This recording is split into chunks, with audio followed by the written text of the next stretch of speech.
bring it in. And then, yeah. Orion comes in, goes hard down, and everyone cheers. Yeah, great day. Great day, exactly. Lots to coordinate, a lot to manage. Basically planning for this recovery, Artemis 2 recovery, started a month after Artemis 1 launched. That was the uncrewed test flight of the Space Launch System rocket as well as the Orion spacecraft. That was November 2022, a month later, all the planning for this. How does it feel to be so close to welcoming our friends, our astronauts home? I mean, for the whole team, I walked around the ship this morning, just kind of visiting with a lot of people, a lot of groups, and just kind of get the feel of them.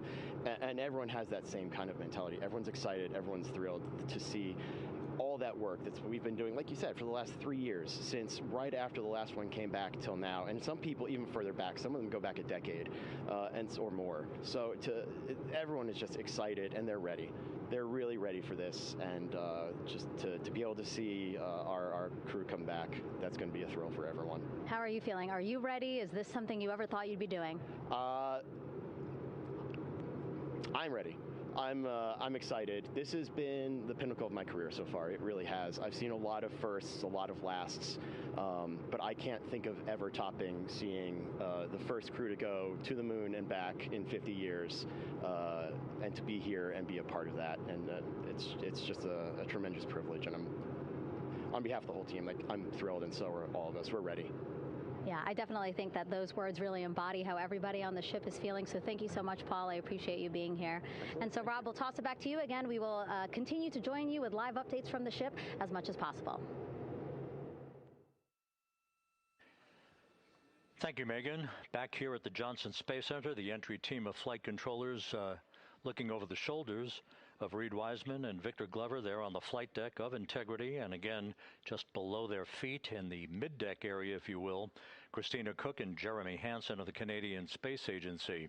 They're in the final review of their entry procedures and all of the activities that will follow here very shortly in trip hammer fashion.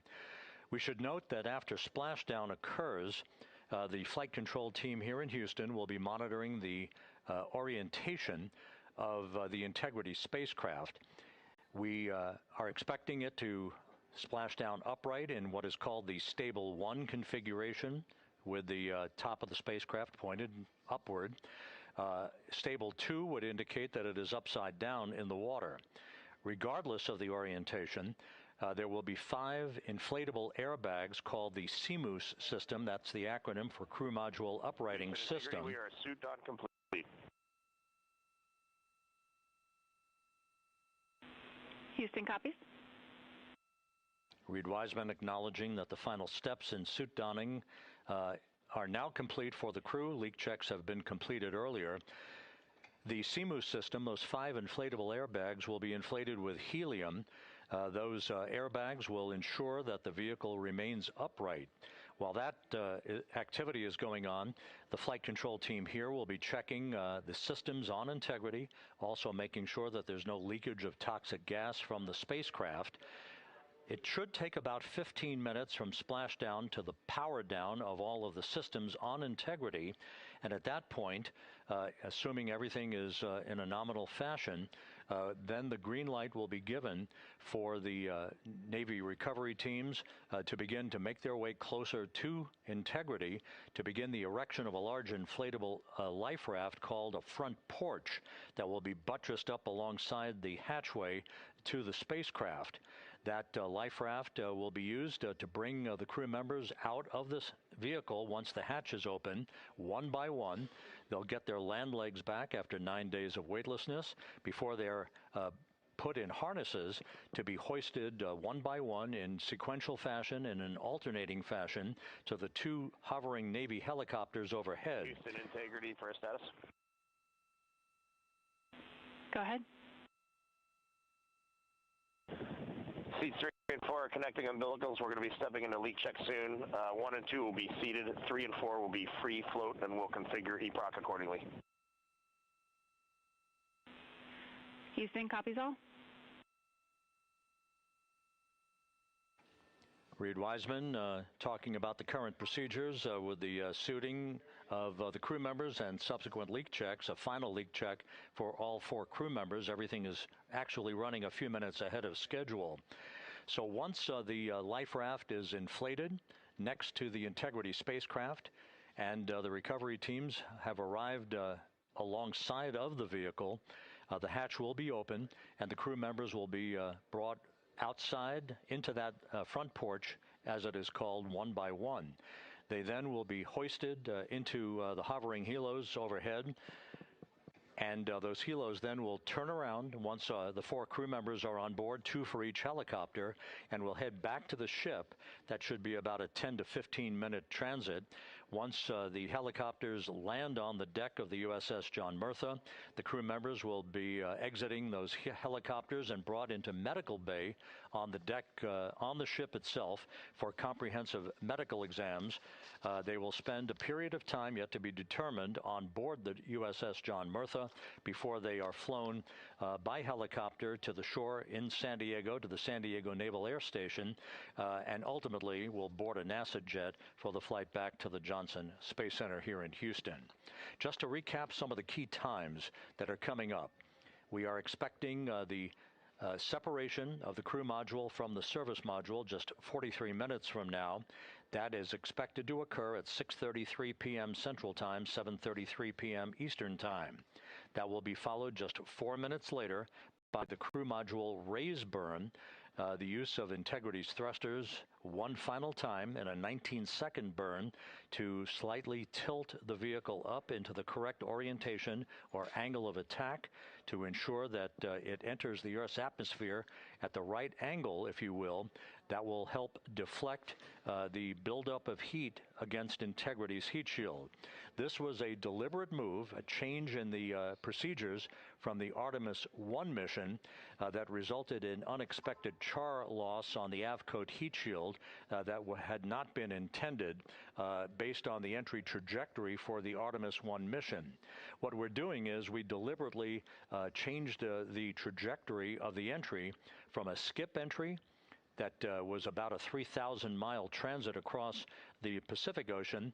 We are expecting now from entry interface to the point of splashdown to have a range of just 1,701 nautical miles, and that in of itself will reduce the exposure time of heating on the heat shield of the spacecraft. Once the raise burn is complete, then the stage is set for entry interface at 6:53 and 31 seconds p.m. Central Time. That means that Integrity will be entering the Earth's atmosphere at an altitude of 400,000 feet, traveling at about 34,882 feet per second, heading for its splashdown site off the coast of San Diego, as you just heard from Megan Cruz on the deck of the USS John Murtha. Splashdown once again under those 3 main parachutes is expected at 7:07 and 8 seconds p.m. Central Time, 5:07 p.m. Pacific Time, 2.5 hours before sunset. The actual total distance traveled for Integrity from launch to splashdown is estimated at 694,481 statute miles. Now that includes the first high elliptical Earth orbit following launch that enabled Integrity to move to 43,000 miles above the Earth at its apogee, and enabling a 24-hour period of systems checkouts before the flight control team here and the mission management team gave approval for Integrity to conduct its translunar injection that propelled it on its way to the moon and its historic lunar flyby. So the total distance we expect this vehicle to have traveled at splash 481 statute miles.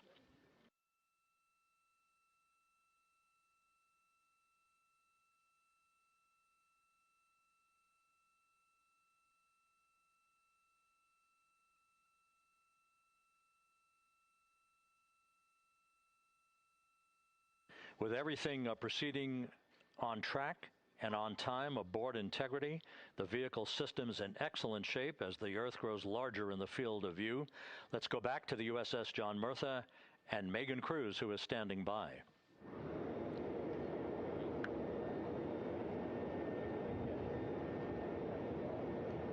Hey, yeah, Rob, welcome back. Again, we are out in the Pacific Ocean, staged just about 6.5 miles from where we expect Orion to splash down now in just over an hour. How exciting, and the weather awesome conditions here. I know you see some wind blowing around my hair, but really nothing to speak of when it comes to having to recover our astronauts, as well as no waves here, really. So yeah, we're expecting a really great day. Also, hopefully, some really great views. You can see behind me that some of the clouds are starting to break up, so that's really exciting. And now, of course, this ship has a lot of people ready and excited to welcome our crew back home, including Dr. Rick Schuring here. He is a NASA flight surgeon. Great to have you here, Rick. You too, Megan. It is a blessing to be out here this day with our teams.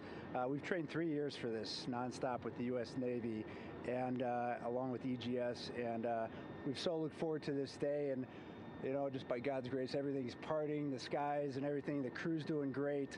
Looking forward to come back, and our teams are ready. So this is one of those days you've dreamt about, and now it's finally here, and we're ready, and just thankful to be a part of it. Yeah, and you play a really integral role. When was the last time you spoke to the crew, and how are they feeling in this last hour before splashdown? Sure. Yeah, so the crew woke up, when they splashed down, they were woken up about 8.5 hours ago. Me and my fellow crew surgeons, Doctors Chris Haas and Rafi Kumjian from the Canadian Space Agency, spoke with them about 6.5 hours ago, just to double check on how they were doing, if there's any medical issues, you know, how they slept, and then kind of go over their landing day protocol for their medications, for what we call a fluid load, to try to replace some of the fluid and electrolytes that they've lost with just a normal space adaptation. Once they got to space, they kind of have to replace some of that fluid to help them with the whole landing kind of readaptation to 1G, which they haven't done for the last 10 days. And then just kind of let them know how things are going to play out, you know, out with the open water teams all the way until we finally get to the med deck. So they were very pumped up, very hurried though. They had a lot of cabin configuration, a lot of things to get ready. So they're excited, but also very focused on the job that they had to do. So like again, we've trained a long time for this, and we're ready. And you said some medications. I mean, those are kind of just to mitigate the effects of, obviously, their more than 695,000 mile journey back to Earth. It's just like anti-nausea medication, right? Yeah, exactly, Megan. The you know, astronauts are very healthy, fortunately, and even when they come back in reentry, you know, the human system is very kind of dynamic. It has to readapt very quickly, and one of the most common responses they get is just some stomach awareness, to some nausea, even to some vomiting. And you know, with our crews that land out in Karagana, the Soyuz crews or our SpaceX crews, you know, they all kind of experience this. You know, they all kind of experience the same thing. This will be the first time we're landing in water since December 1972, and I worked with all the Apollo astronauts years ago, and they all told me that, you know, landing in the water, especially in the Pacific, can be very provocative. So we take steps to give them medicines to really mitigate some of that nausea, vomiting, help them feel a little bit better, and also sometimes just use a little anti-inflammatory medicine just to help with coming back to 1 Earth, or 1G. The effects of microgravity, especially as you age and you have a little arthritis, you feel great in microgravity, and everyone kind of curses coming back to the ground like, oh, dang, 1G, but so that helps a little bit. But for the most part, the main thing is just replacing that fluid and then trying to help them with that transition back to 1G, and then we're ready to go. Yeah, and their health is assessed almost immediately after they splash down. Yeah, so we have Dr. Jesse Wang, and we have our independent duty corpsmen, who are the Navy version of paramedics, extremely highly trained, highly experienced Navy medics and divers, who will go out there, open the capsule about 25, 28 minutes after splashdown and do the first initial assessment. So Jesse and his team will go out there and look at each crew, kind of do their assessments, get vital signs, report back to Drs. Haas and Kumji and I back in the med bay, let them know how they're doing, and then you know, if they've got the normal kind of space adaptation kind of things, we expect that. They're good to go on that. If anything, you know, didn't go the way we want, they're all prepared for that as well. And Jesse and his team, I mean, you know, this is their full-time job, taking care of, you know, sailors and folks who might be injured. We don't expect any injuries, but coming back, you know, going 25,000 miles an hour down to, you know, 20, you know, miles an hour is still a dynamic process. I've heard it described as, you know, kind of like a car crash. And then the crew will be ready to go, and Jesse and his team will make that transition to get them out to the front porch, do assessments on them again, call it to our med bay, and then once we have that and they're all good to go and the crew's feeling okay, we'll hoist them up in the helos. It's about a 3-minute flight back to the flight deck, and that's where me and the astronaut chief, Scott Tingle, will actually meet them. I'll get eyes on them, make sure they're all good, just take very slow transitions.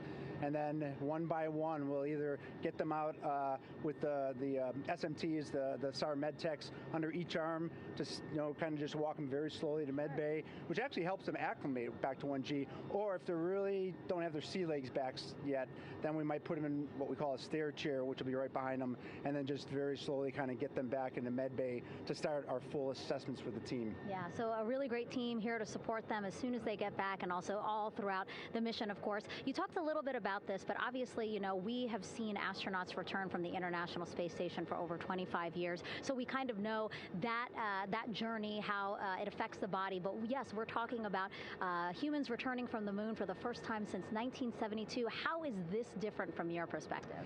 So it's different in one very significant respect. On Apollo, for exercise, they had something called the Apollo Exergenia, which was basically just a little canister with some ropes, and they would have some resistance and kind of do that. And the Apollo astronauts really liked that. They liked the ability to exercise, because you decondition from a musculoskeletal standpoint, you lose your strength and your stamina very quickly. We had something called the Orion flywheel, which was able to impart much greater loads in terms of resistance, so they're able to do squats, deadlifts, different things, not dissimilar to what the ISS astronauts do, but with a lot less room to do it. And they also did rowing activities for cardiovascular health, and the crews loved it. But for the lunar crews, the future lunar crews, maintaining that physical conditioning, which our astronaut strength conditioning rehabilitation specialists, affectionately known as the ACERs, back in Houston, really work hard to get them in the best shape they're going to have to be in to get to the moon. That device hopefully will maintain that. And Apollo only had about a 4.3-day journey to the moon. Our astronauts are going to have about a 10 to 14-day journey. Right. So maintaining that physical fitness, that strength and stamina is going to be crucial for the success of being able to do those very physically demanding lunar EVAs. Right. So we're very excited about what the astronauts have said about the device and what they have to say about the role exercise plays, going to the moon. And also the mental benefit. Sure. They just really like sweating, breaking the sweat, and actually just feeling like they're just getting a workout. Right. Thank you so much, Rick. I really appreciate it. I know they're going to be in good hands, so we'll let you get back to it. Thank you so much. Megan, thanks for the time. Back to you, Rob. Okay, Megan, back here in Mission Control in Houston, everything is moving along in order. This view of Reed Wiseman on the left, Victor Glover on the right. We have good suit leak checks. Everything aboard integrity is in excellent shape.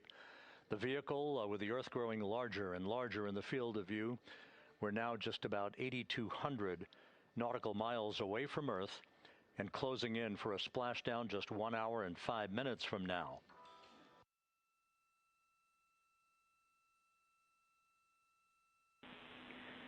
Integrity, just under a minute till your GPS maneuver initiates, and both GPS units look eager to acquire. Outstanding. Seats 3 and 4 are working on seat strap in now. Houston copies. Once again, as we start to close in on some of the major milestones, the first one coming up in just 31 minutes. And Integrity, just confirming the LCG gas trap was able to be closed out. Affirmative. Copy. Crew module, service module separation scheduled just 31 minutes from now.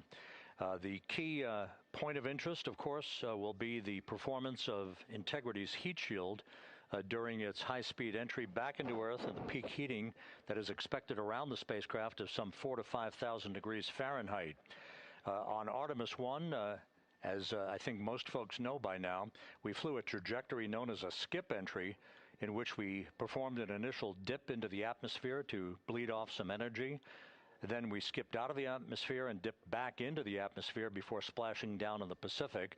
But after the mission was over with, we noticed unexpected liberation of some of the charring effects on the heat shield known as AVCOAT. Before the flight, we had an opportunity to sit down and talk with Entry Flight Director Rick Henfling to get a perspective on what this all means and how the mission was redesigned to try to protect Integrity's heat shield to a higher extent. Let's take a look at that interview. Returning from the moon is a lot different than deorbiting from low Earth orbit. When we return from the moon, we expect to achieve velocities upwards of 36,000 feet per second. And in order to slow down to a nice, graceful splashdown in the Pacific Ocean, the flight crew is going to experience between 3 and 4 times the force of Earth's gravity. On Artemis 1, pressure buildup inside the char layer of the heat shield resulted in the char losses we saw. NASA established a Tiger team whose job was to investigate the cause of the problem and then make recommendations on how to fly the Artemis 2 mission safely and successfully. And so for Artemis 2, we are going to fly a profile that ensures the spacecraft will not see that same type of pressure profile. And so the char losses seen on Artemis 2 will not be like the ones that we saw on Artemis 1.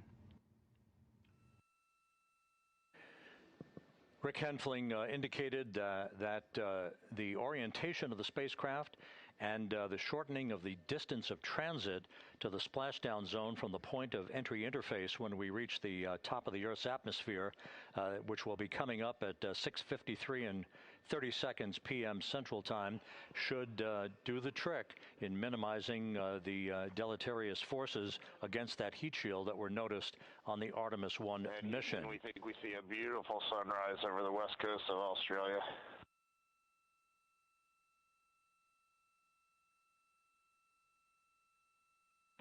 We copy. Commander Reed Wiseman reveling in his final hour in space on this mission as Integrity is passing over the southwest coast of Australia now at an altitude of some 7,600 nautical miles. That will begin the southwest and northeasterly transit across the Pacific Ocean. Let's talk a little bit more about some of the highlights and some of the numbers associated with the points of interest here. We are 27 and a half minutes away from crew module, service module separation. That will be followed about 3.5 minutes later by the raise burn that we've discussed, a 19-second burn of Integrity's thrusters to fine-tune its angle of attack as it enters the Earth's atmosphere. Entry interface is scheduled 47.5 minutes from now. That's the point at which we will reach the top of the Earth's atmosphere, traveling about 34,882 feet per second at an altitude of 400,000 feet. Just 24 seconds after entry interface, we will begin a blackout period of 6 minutes in duration at 6:53 and 54 seconds p.m. Central Time. Now, right about 10 seconds after the blackout period begins, we are expected to reach peak speed, which would be 24,661 miles an hour. That'll be about 103 miles an hour short of the velocity record set by the Apollo 10 astronauts, Tom Stafford, Gene Cernan, and John Young, when they returned from the moon on the Apollo 10 mission in 1969. That blackout period is expected to last 6 minutes in duration. At 6:54 and 52 seconds p.m. Central Time, we'll reach our peak heating period of about 4,000 to 5,000 degrees while we're in a communications blackout from Integrity and its astronauts. That blackout should end at 6:59 and 55 seconds p.m. Central Time, at which point we expect to regain communications with the crew. Capcom Jackie Mahaffey here in the flight control room will be talking to the crew, calling them, and we'll await a response from the crew as they come out of that blackout period. And at that point, their altitude will be just 157,000 feet above the Earth, traveling at 13,000 feet per second with a range to splashdown of just 147 nautical miles. From that point on, the next key series of events will be the deployment of a series of parachutes that we discussed before. First, the forward bay cover chute deploy that will pull the forward bay cover away from the top of Integrity, followed by drogue chute deploy and then the main chute deploy that's expected at 7:04 and 44 seconds p.m. Central Time. That will begin the gentle descent of Integrity towards its splashdown at just a velocity of just 19 miles an hour and that will begin the recovery operations that you just heard Megan Cruz discuss with her folks on the USS John Murtha. All of Integrity's systems in great shape. The crew is suited up. Leak checks complete as we stand by for the next major milestone, which will be the crew module service module separation just 24.5 minutes from now.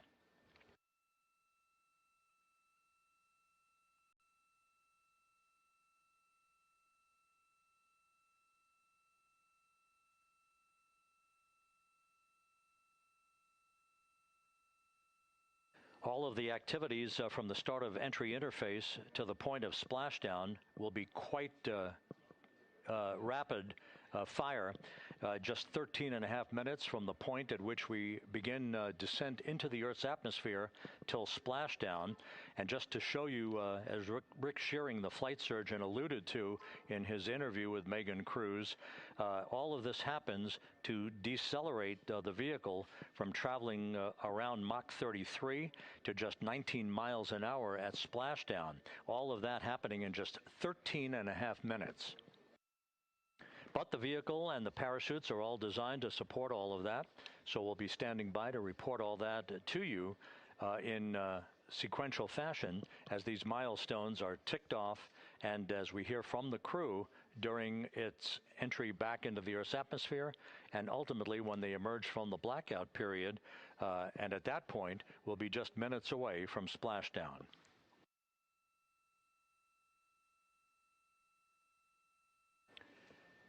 So with all of those preparations ongoing, we can return here briefly for another report from the USS John P. Murtha and Megan Cruz. Megan?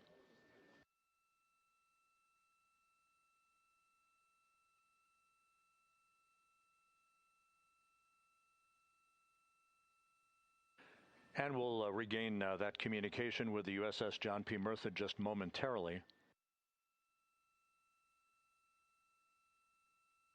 In the meantime, everything is on track aboard Integrity, the flight control team here in Houston, led by Entry Flight Director Rick Henfling.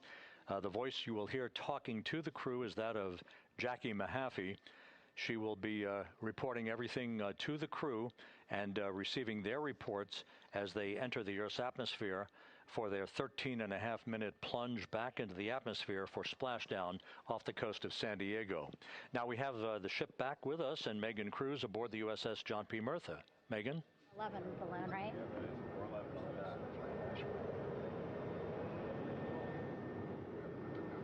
Hey, Rob, yeah, the excitement is really building here on the ship. I'm watching right now one of the weather balloons being lofted up from the ship. Again, weather balloons, very important for us to make sure that we are tracking the right kind of weather and also the data that's needed for what's called our Sasquatch team. Again, it's a team out of NASA that basically makes sure that the debris that comes off of Orion, again, some of those pieces of the parachute system, make sure that they don't fall on us here in the sea, and also our aerial assets, our folks in helicopters. So watching that float away right now. But with me right now is Captain Eric Kenny.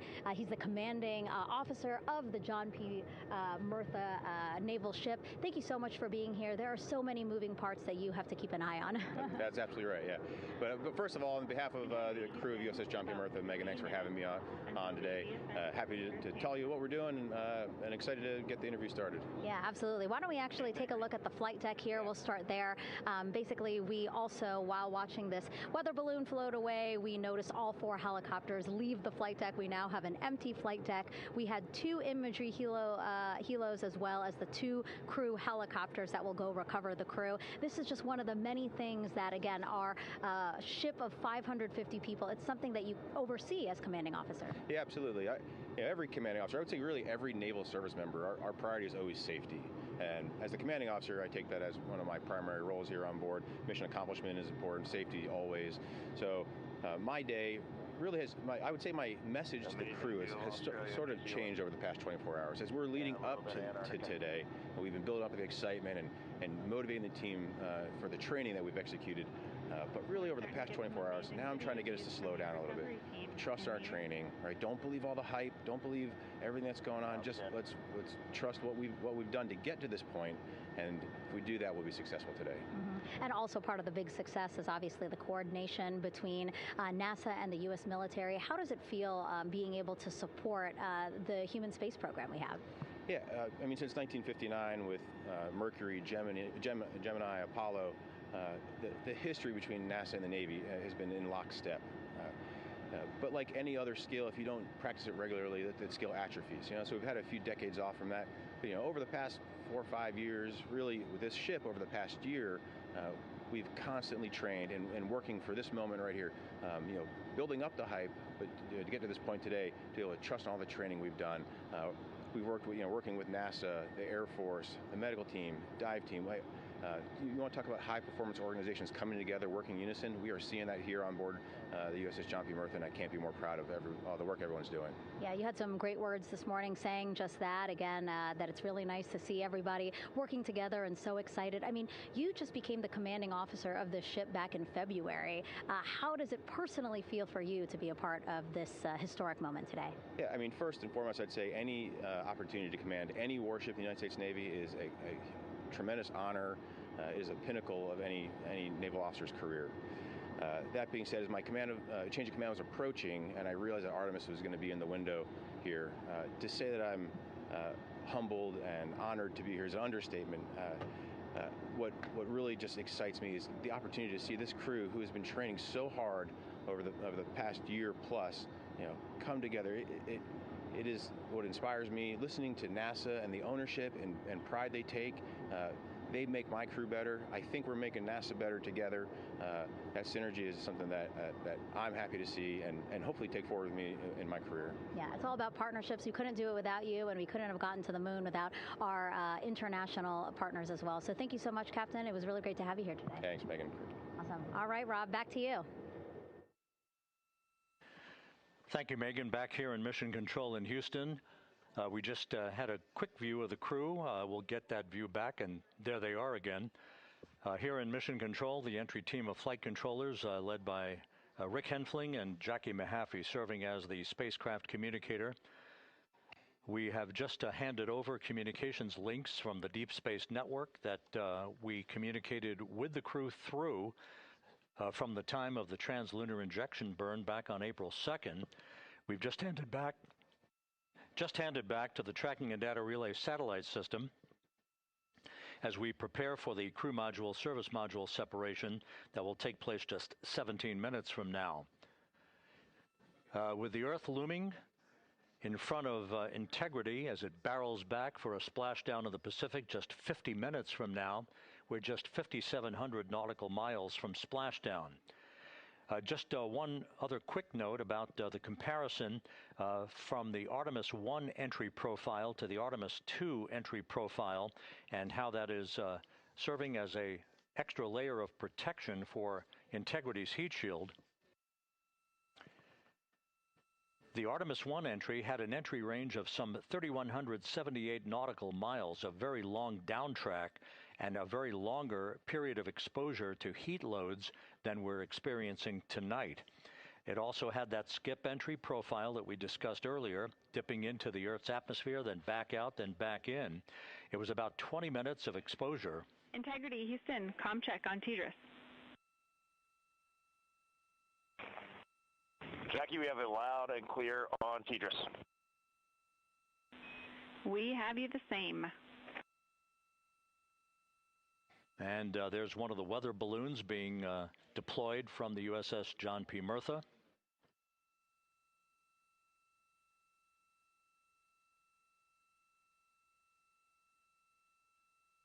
So the Artemis 1 entry had the vehicle. The update on GPS, we haven't seen it track in yet.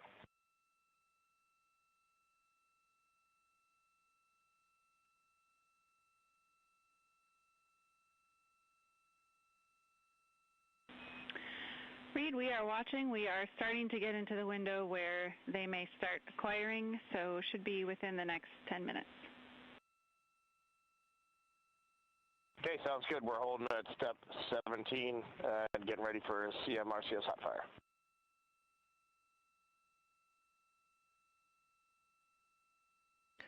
And that exchange indicating that we are expecting to acquire data from the GPS system on board. That'll be a navigational tool that will basically tell Integrity's computers that they're on track down the center line of the corridor for the entry interface that will lead them to their splashdown point. Once again, the Artemis 1 entry exposed the heat shield for about 20 minutes of peak heating. For Artemis 2, we're going to reach a downtrack distance of 1,701 nautical miles from the point of entry interface with just 14 minutes of duration. And it's basically a different angle of attack, a little bit steeper angle of attack that will protect the heat shield from excessive heat loads. So that is the difference between Artemis 1 and Artemis 2, all designed into this mission to gather data, to protect the heat shield, since the Artemis 3 mission and beyond will have a different designed heat shield that will allow that skip entry type of profile to be resumed for all of the future missions coming back from the south pole of the moon when we initiate lunar landings. So we've handed over to the tracking and data relay satellite system. That's where we'll have communications for the rest of the flight. Just to give you some time hacks here, we're 13.5 minutes away from crew module, service module separation, and just 17 minutes away from the raise burn, that 19-second firing of the thrusters that will basically be the final fine-tuning of the angle of attack for Integrity as it enters the Earth's atmosphere.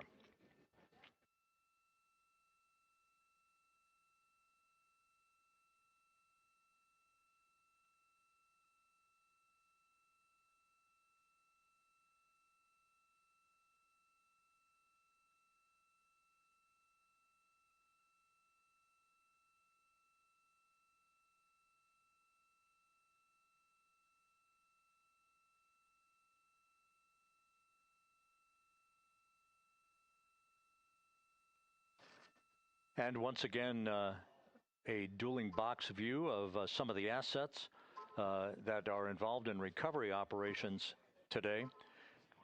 The Integrity, cabin configured, all crew suited and seated. Houston copies. That confirmation from Reed Wiseman aboard Integrity, as you see the assets being deployed to the splashdown zone.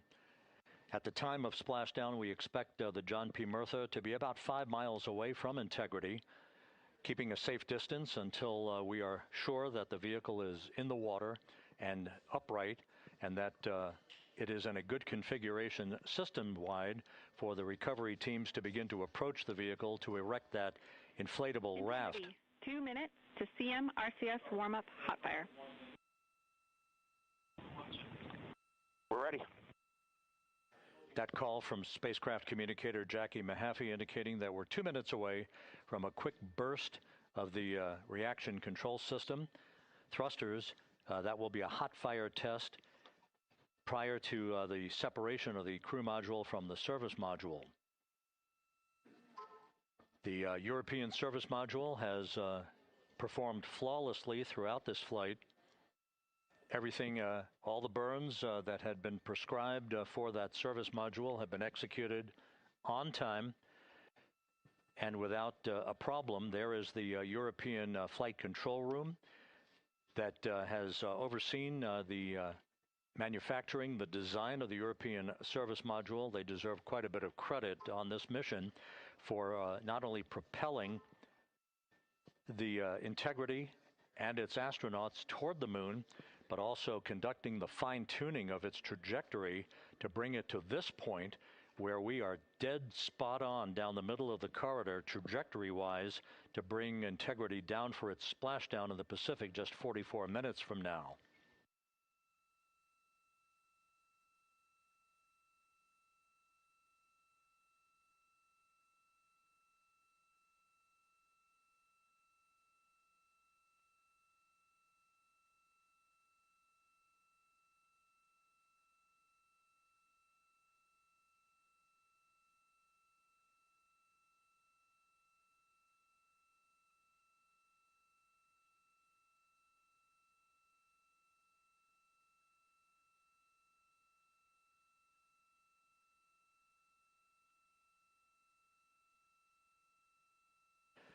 What you're looking at is a computer-generated visualization based on real-time telemetry from Integrity.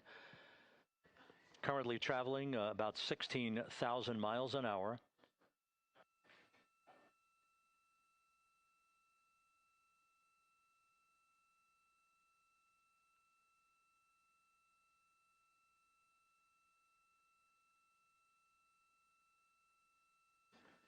Integrity traveling about 16,000 miles an hour. For the prop cautions, we're taking a look. Copy that. Now just about 5,100 miles from Earth. Splashdown scheduled 43 minutes from now. We're just 9.5 minutes away from the crew module service module separation.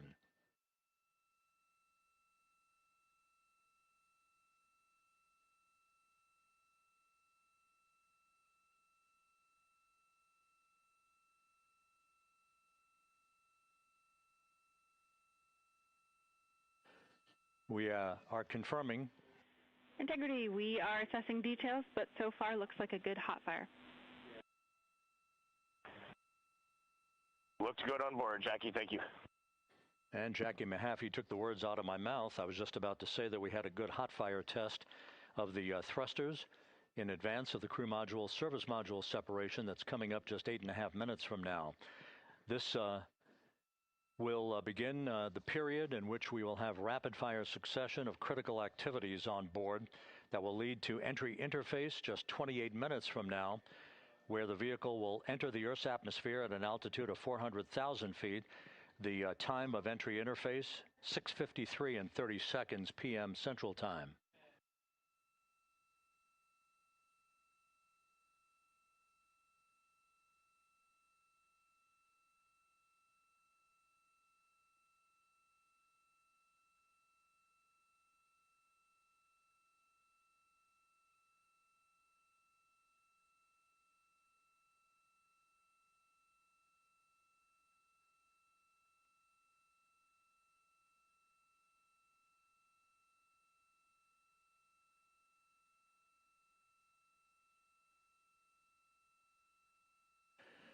Integrity's astronauts were awakened at mid-morning to begin their entry preparations. And propulsion officer now reports a good hot fire test in preparation for the crew module service module separation.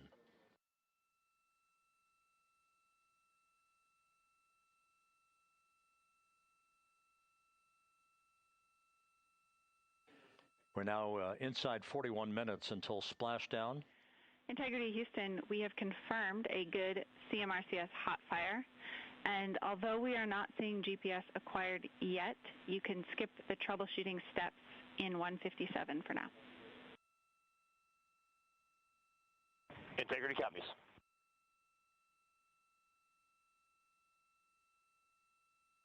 That GPS discussion indicating that we will be acquiring navigational data for Integrity through the Global Positioning System equipment on board. We just don't have it yet, but we will.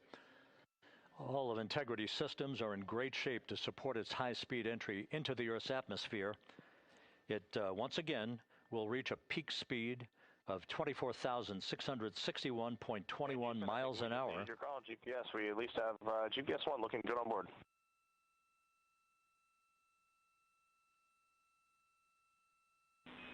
We are confirming.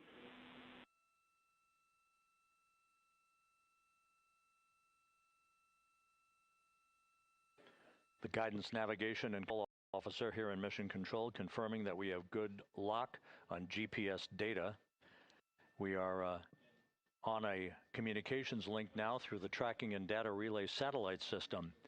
Now, following splashdown, we're going to lose that link and go to what's called a VLDR, a very low data rate communications link, so that we can talk to the crew inside Integrity as they are on the water. Integrity, confirm we do see good GPS. We do too, especially GPS 1 is accepting in nav channels 1 and 3. That GPS data is basically telling Integrity's onboard computers its position relative to the Earth, but its trajectory and its orientation according to flight dynamics, and the guidance, navigation, and control officer is spot on. We have now armed the pyros for the crew module service module separation coming up less than 5 minutes from now.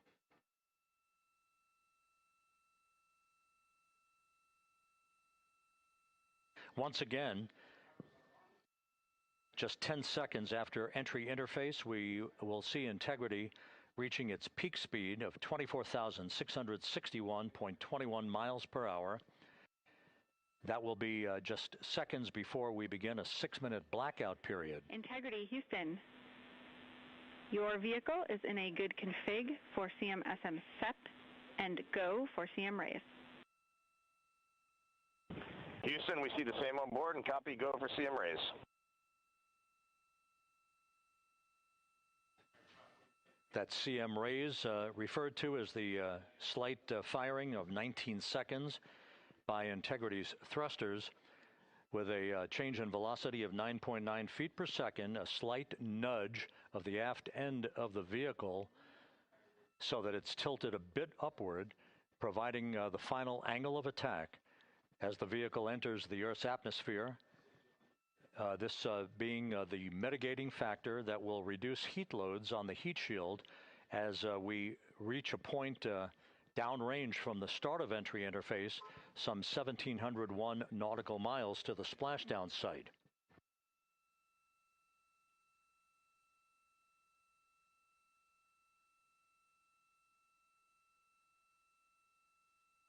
Integrity systems in excellent shape. We are currently 3,300 nautical miles left in this mission. Splashdown scheduled 36 minutes, 39 seconds from now.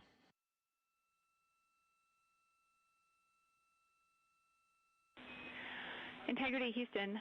For the 2 enabled prop cautions, what happened is while the thrusters were firing, multiple pressure sensors on each of the strings diverged a bit from each other. Those limits look to be set pretty tight. We think it could happen again when the thrusters fire in the future, so we are going to suppress those messages. We concur with suppress, not inhibit. Thank you. That exchange between Jackie Mahaffey, our Capcom for tonight, and Reed Wiseman aboard Integrity, indicating basically to ignore sensor data. All of Integrity systems are in good shape.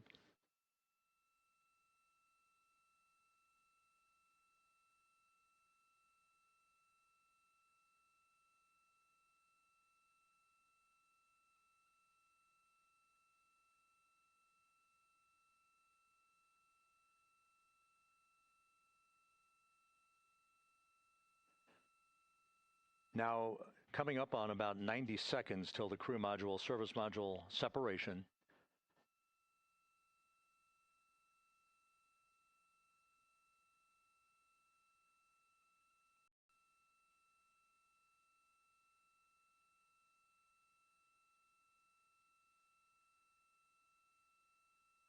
All quiet here in Mission Control as we enter the most critical phase of the completion of this flight. All of the preparatory activities leading up to the vehicle entering the Earth's atmosphere just 21 minutes from now.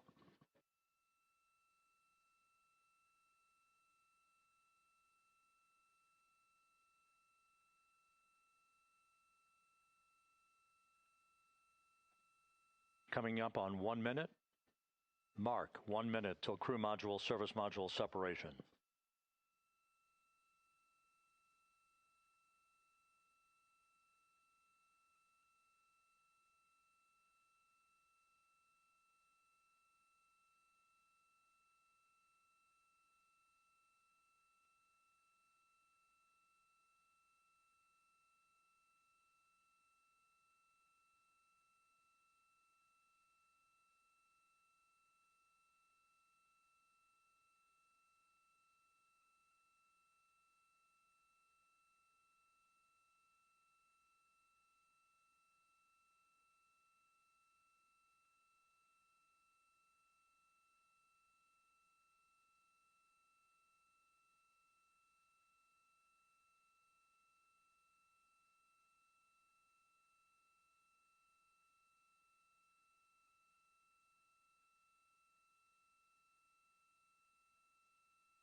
And we have confirmation of crew module, service module separation, and a great view, albeit momentarily. Houston, good step on board. Houston copies and concurs. The European service module now separated from Integrity, a job well done. Integrity, no action for the 4 CDH cautions. Those are SM related, not applicable. Integrity.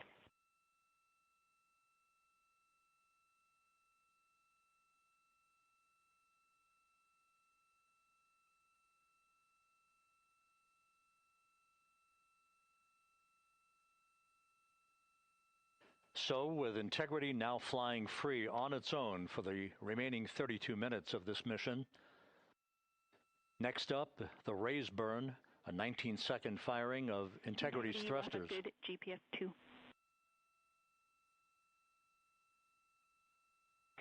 Integrity copies, good GPS 2. Coming up on the 2-minute mark until the raise burn. Again, this is the final tweaking of the orientation of Integrity to put it in the right angle, if you will, the angle of attack that it will fly in during its entrance into the Earth's atmosphere. Entry interface now just 18 minutes, 25 seconds away. This is a visualization, but driven by real-time telemetry. This is the maneuvering of Integrity to the raise burn orientation. Just 2,800 miles from Earth.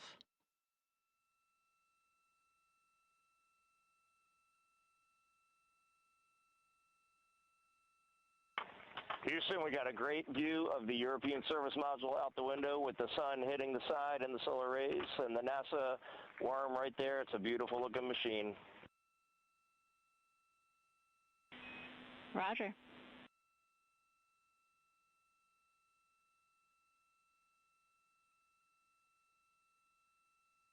And we have completed the maneuver to the raise burn orientation, 1 minute away from the raise burn.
And the crew module raise burn is underway, a 19-second firing of the thrusters, and we have a completion of the burn.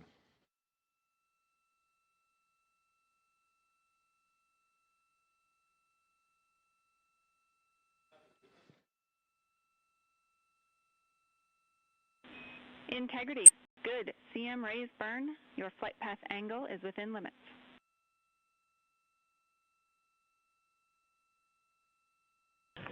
Integrity copies. Looks good on board, Jackie. So the final maneuver is now complete. Our trajectory for a splashdown in the Pacific 29 minutes from now is set and will not be amended any further.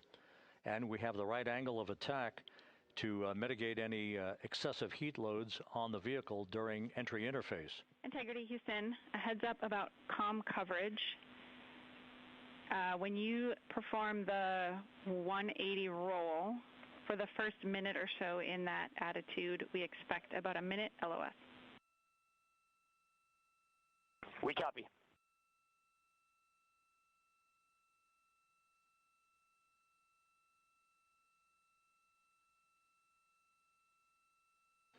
So for those who are watching, The series of events coming up, we will enter the first traces of Earth's atmosphere 14 minutes, 45 seconds from now. 6:53 and 30 seconds is what is pegged for entry interface at an altitude of 400,000 feet, traveling at approximately 34,800 feet per second, range to touchdown or splashdown 1,701 nautical miles. 24 seconds after entry interface, we will enter a 6-minute blackout period in which we will lose communications with the crew. This is expected due to the buildup of plasma around the vehicle. That's an ionization effect due to the collision, if you will, of the velocity of the spacecraft with the friction of the Earth's atmosphere. That 6-minute blackout is expected to begin at 6:53 and 54 seconds p.m. Central Time. During that period of time, we will reach our peak speed of 24,661 miles per hour. That comes just short, based on unofficial data from the flight dynamics officer right now, will come just short of the velocity record set by Apollo 10 of 24,791 miles per hour in 1969. We expect peak heating on the vehicle at 6:54 and 52 seconds p.m. Central Time, a minute and 22 seconds into entry interface. At that point, we will be just 204,000 feet above the Earth, traveling at 33,000 feet per second. The blackout period is expected to last 6 minutes.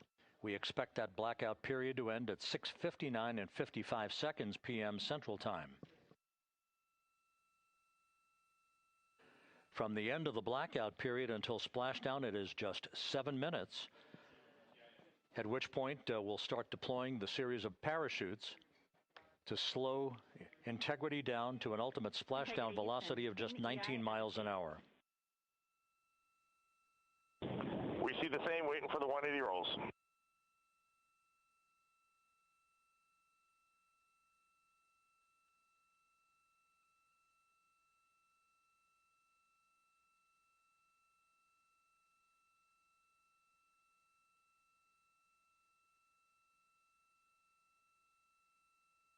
The parachute deployment sequence, once again, will come in several segments, but in rapid-fire succession. And we have a great view of the moon out window, too.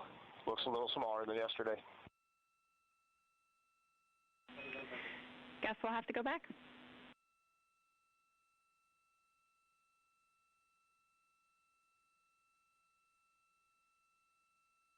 Reed Wiseman and Jackie Mahaffey exchanging discussion on a view of the moon that Integrity's astronauts are seeing in the final minutes of this mission that will be completed with splashdown just 25 minutes from now. 3 forward bay cover parachutes will be used to pull the forward bay cover off the top of the vehicle.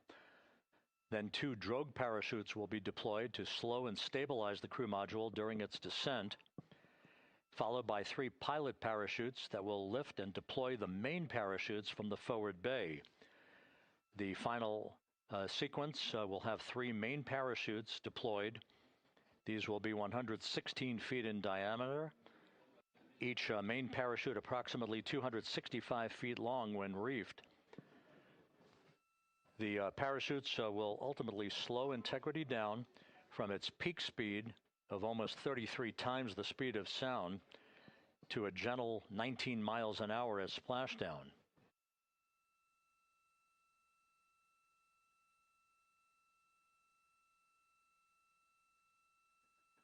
The vehicle is now currently in a roll to the proper attitude for entry interface. Our trajectory is right on according to flight dynamics.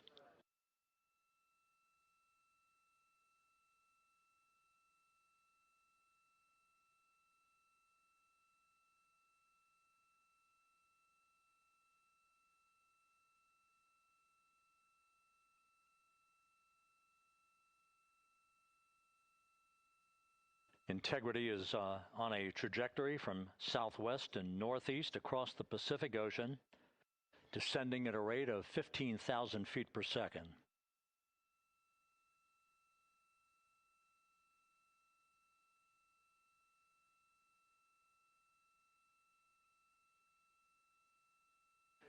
Range to touchdown 4,300 nautical miles, all the systems in excellent shape.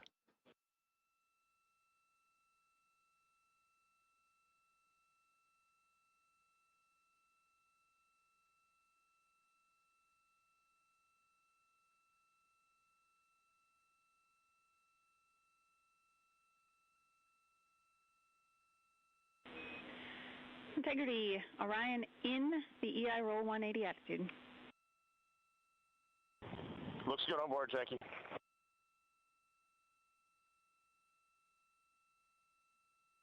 This view out of one of Integrity's windows. We had a call for 3 good barrows. Those are barometric pressure sensors that feed altitude and rate of descent information to Integrity's computers that will trigger the parachute deployment sequence. We are less than 9 minutes away from entry interface, 22 minutes from splashdown.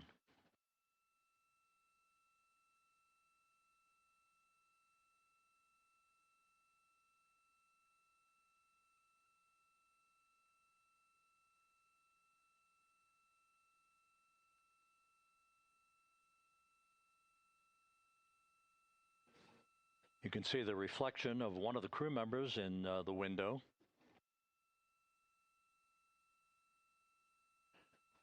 Out in the Pacific, the weather conditions remain go. Just a few clouds, some scattered clouds, winds at 10 knots, wave heights just about 4 feet. A gentle day in the Pacific for the homecoming of Integrity's astronauts.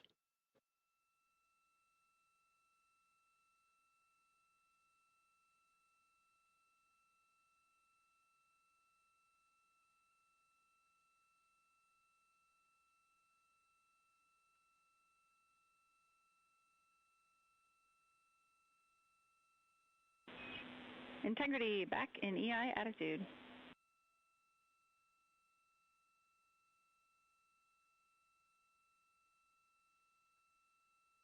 We see the same on board, Jackie.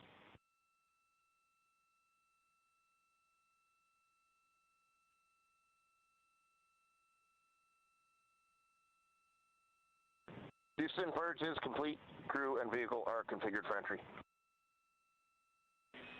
Houston copies. And we're in step 37, transferring nav state to BFS.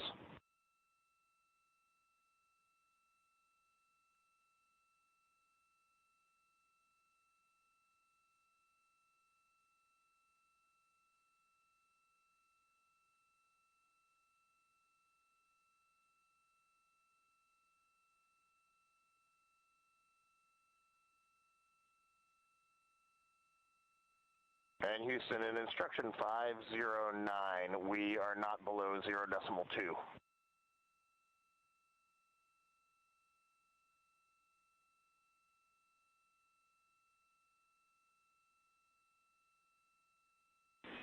Integrity, no action required.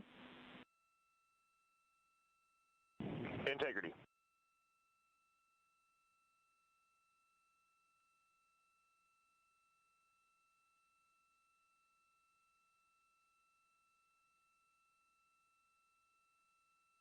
Now 6 minutes away from entry interface. We will hit the first traces of Earth's atmosphere at an altitude of 400,000 feet, traveling about 34,882 feet per second. Range to splashdown at that point will be 1,701 nautical miles.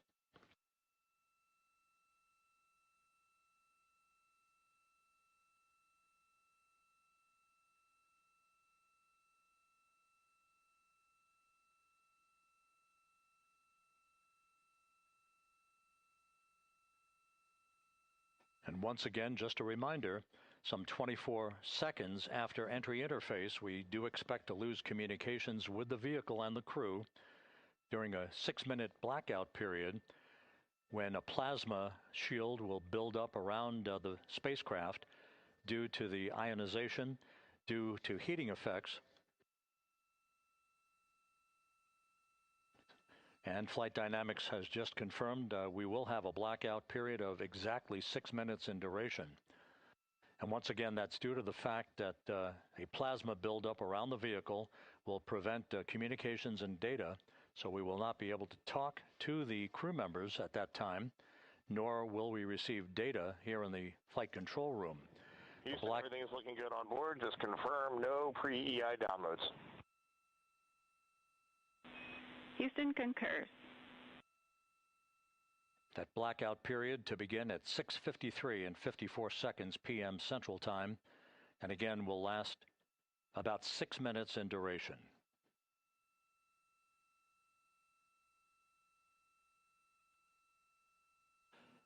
We're 4 minutes away from entry interface.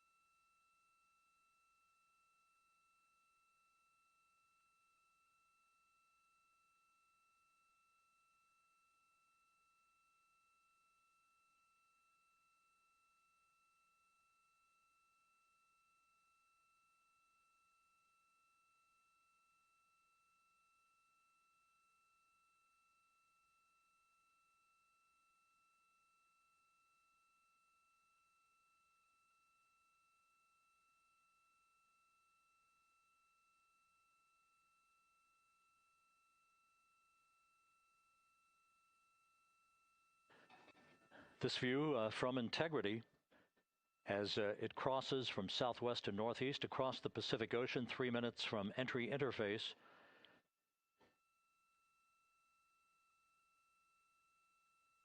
"16.5 minutes till splashdown.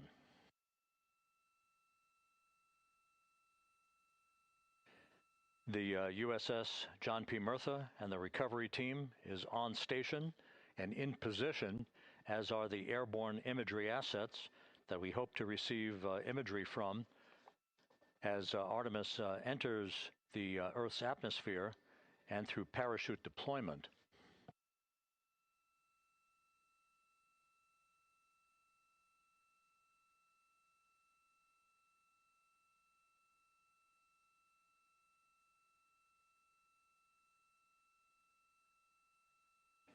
All of Integrity's systems are in great shape. The crew is ready to complete its mission just 15.5 minutes from now. All of the activities today have gone off in perfect fashion. No issues with the vehicle, no issues with the crew. And the weather at the splashdown site is go.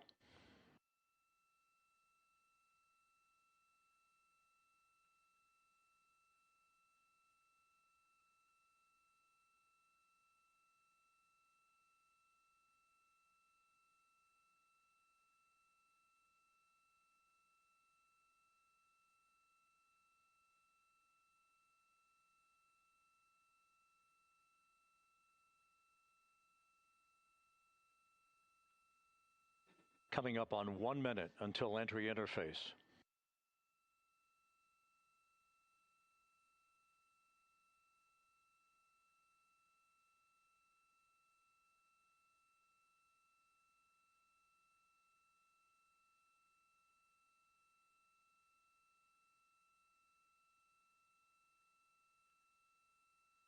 Mark 1 minute until entry interface. 1 minute, 20 seconds until the expected start of our 6-minute blackout. Integrity, 1 minute to a 6-minute blackout. Integrity.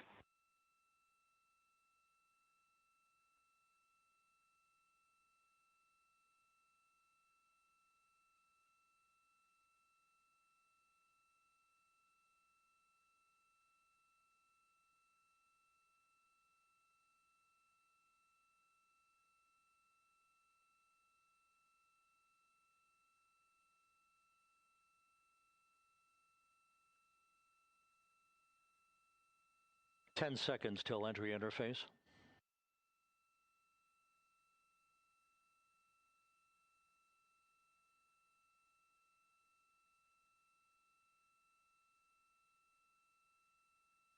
And we have crossed the threshold, now entering the Earth's atmosphere. We're at 400,000 feet, traveling 34,800 feet per second.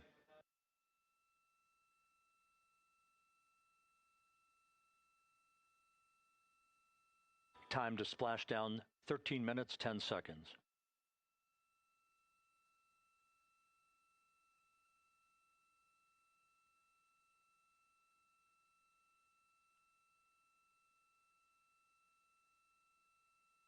And as predicted, we've entered our communications blackout. This will be a 6-minute blackout period. No voice, no data from the crew.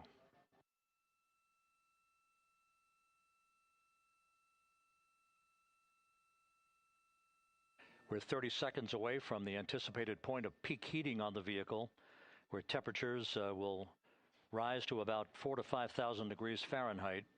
This is the true test of our trajectory.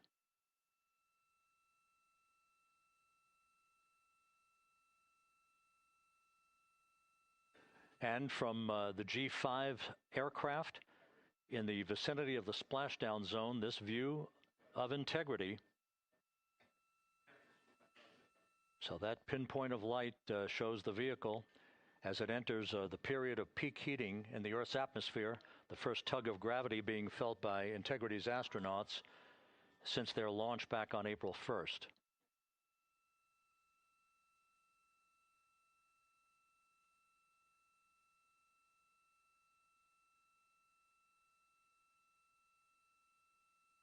Four and a half minutes until the end of the blackout period. Time to splashdown, 11 minutes, 33 seconds.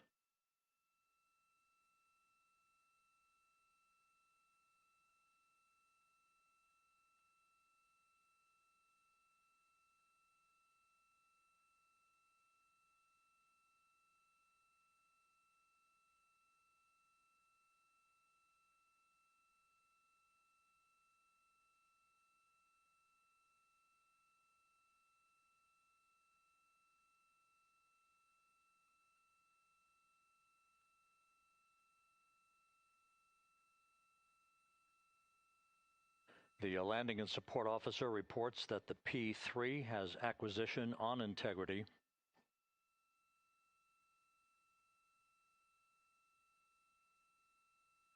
Three and a half minutes left in this blackout period.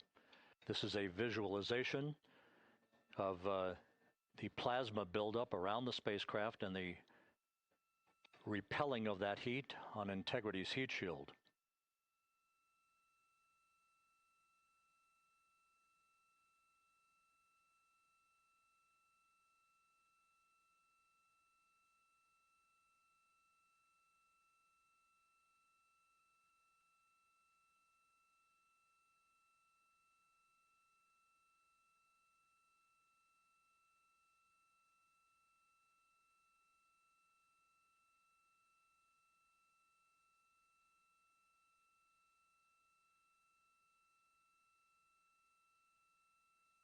Flight Dynamics reports that airborne assets in the vicinity of the splashdown zone do have a visual on integrity.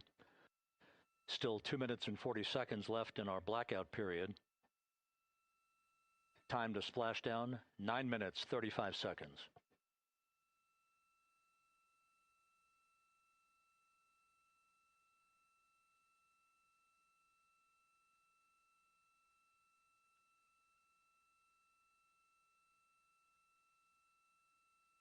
Multiple airborne assets as part of the recovery team all have visuals on integrity.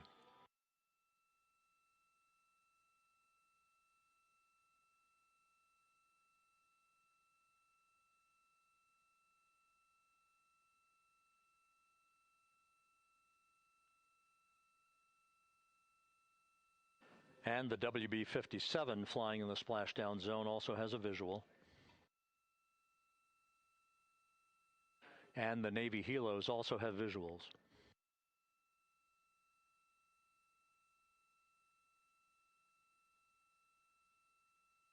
We're still in the blackout period. Still do not have communications from the crew.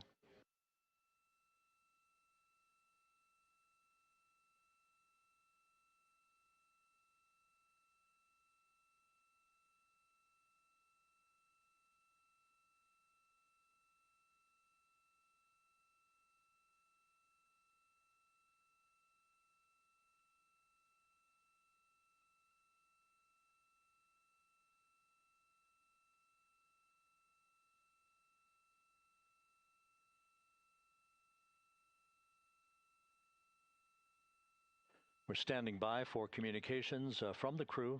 We should be out of the blackout period less than a minute from now.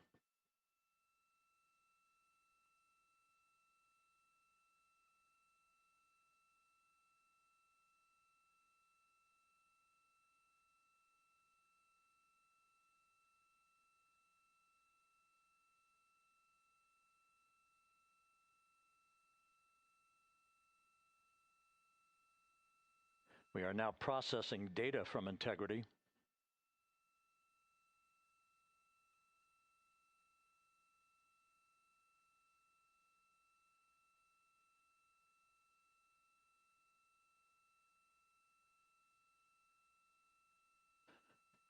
Landing and support officer reports the small boats are en route to the splashdown target zone.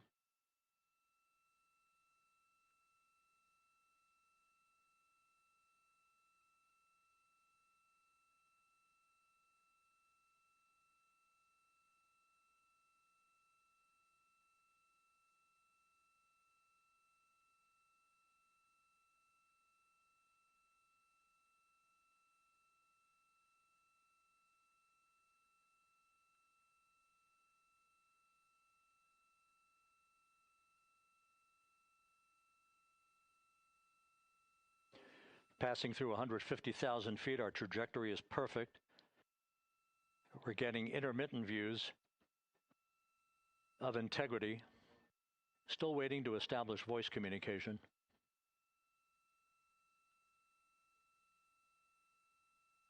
Integrity, Houston, comm check, post-blackout. Houston, Integrity, we have you loud and clear. Your trajectory is nominal, and your recovery teams have visual. Guidance looks good. No action for the enabled internal camera controller fail. Big cheers from the viewing room here in Mission Control as voice communication reestablished with Commander Reed Wiseman. For America and a waiting world, Integrity is 5.5 minutes away from coming home.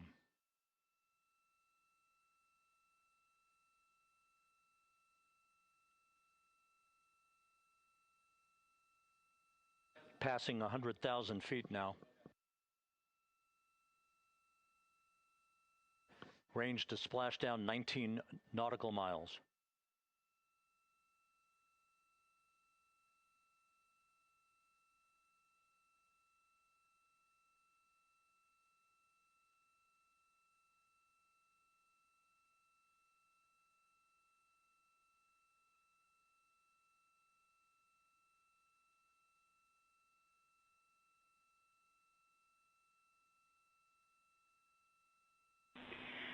Integrity, impact to the camera controller fail is no cab 1 views of the chutes.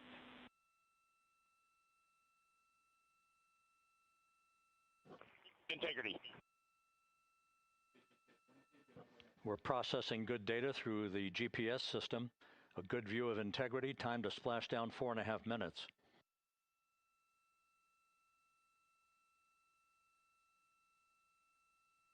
And a view of Integrity from the WB-57.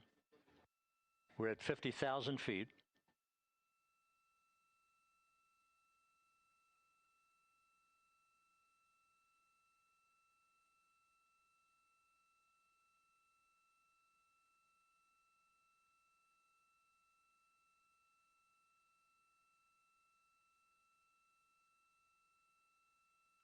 The pyros are armed for forward bay covered jettison.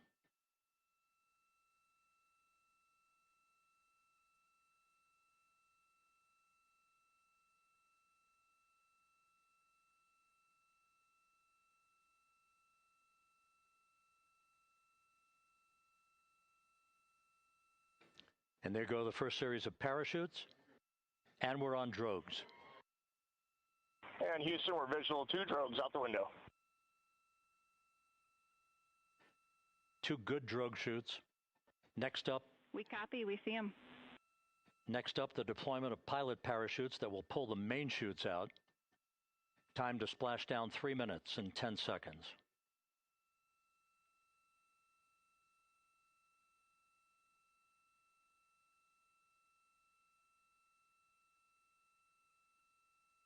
Perfect descent rate according to flight dynamics. Good rates on 2 drogues.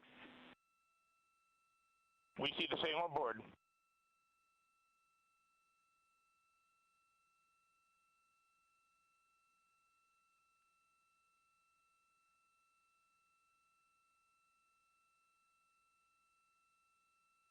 Passing through 10,000 feet, still on drogues.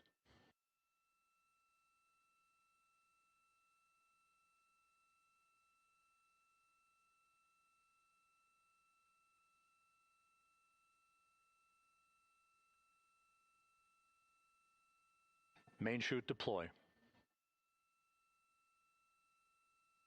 We're at 5,000 feet.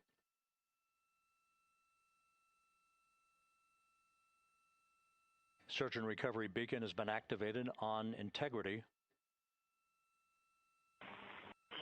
And we have 3 good main chutes. Good 3 main chutes, good reefing, good descent rate. Good rates, and we see 3 good-looking parachutes.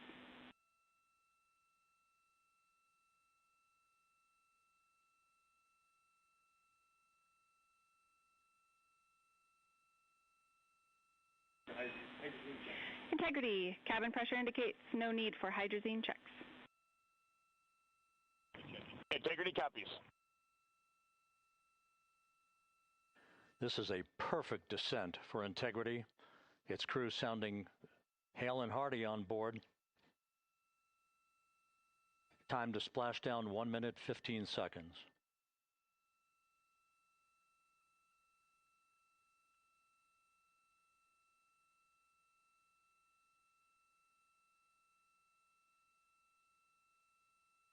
Integrity about to complete a journey spanning 694,481 miles from its launch from the Kennedy Space Center back on April 1st, and a trip around the moon.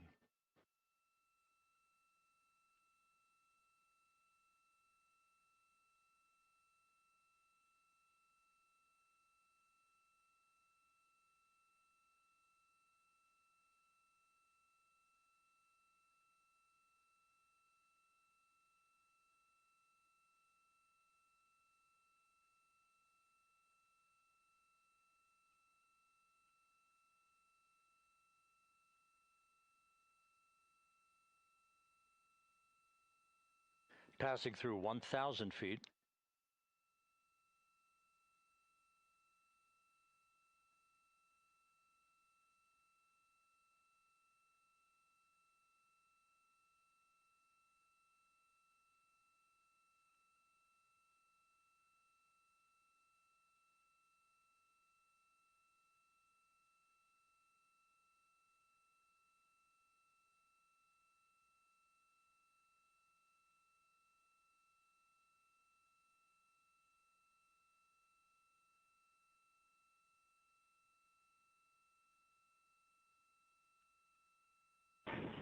Integrity, splashdown, sending post-landing command now. Splashdown confirmed. Copy splashdown, waiting on VLDR. Splashdown confirmed at 7:07 p.m. Central Time, 5:07 p.m. Pacific Time. From the pages of Jules Verne to a modern-day mission to the moon, a new chapter of the exploration of our celestial neighbor is complete. Integrity's astronauts back on Earth.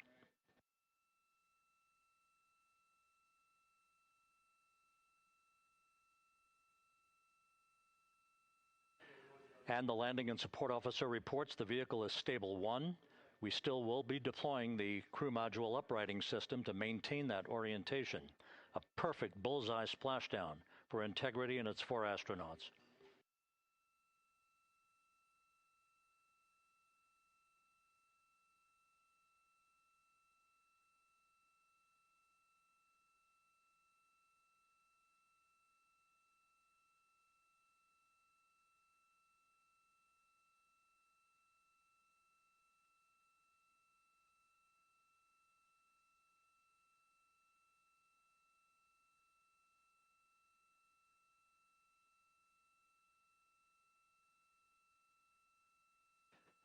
The unofficial splashdown time, 7:07 and 47 seconds p.m. Central Time. We'll get that refined for you.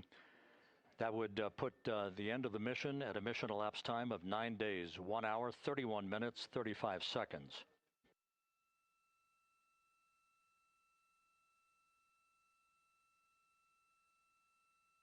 And we're configuring for very low data rate.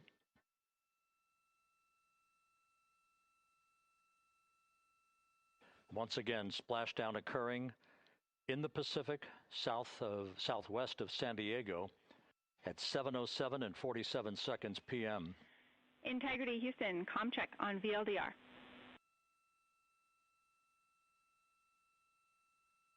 Houston, we have you loud and clear on VLDR. How else?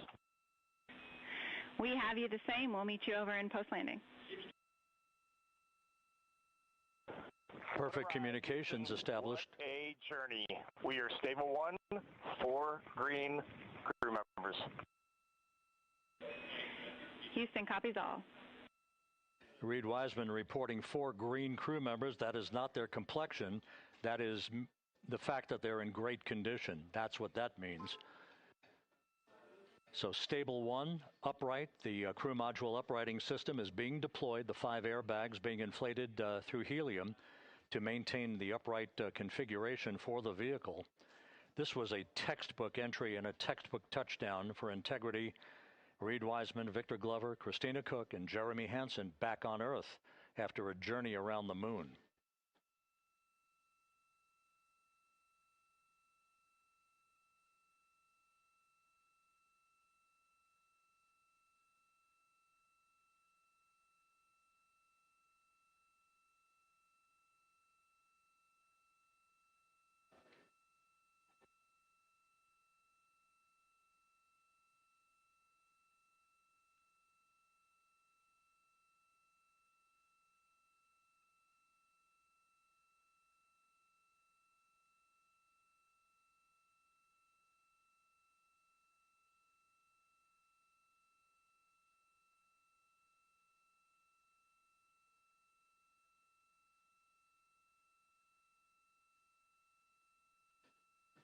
We continue to monitor the functioning of the CMOOS system. The airbags are being inflated to maintain a stable 1 or upright configuration. And there's a good view from one of the naval helicopters hovering overhead. Reed Wiseman reporting 4 green crew members, meaning they're all in excellent shape.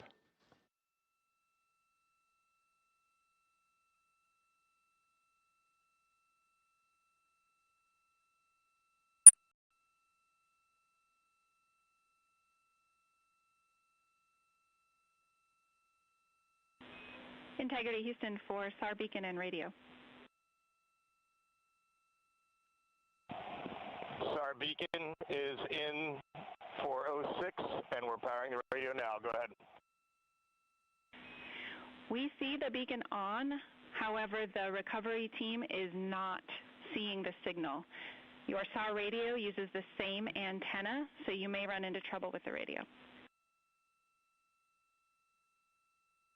Okay, copy. And we are also powering up the sat phone now.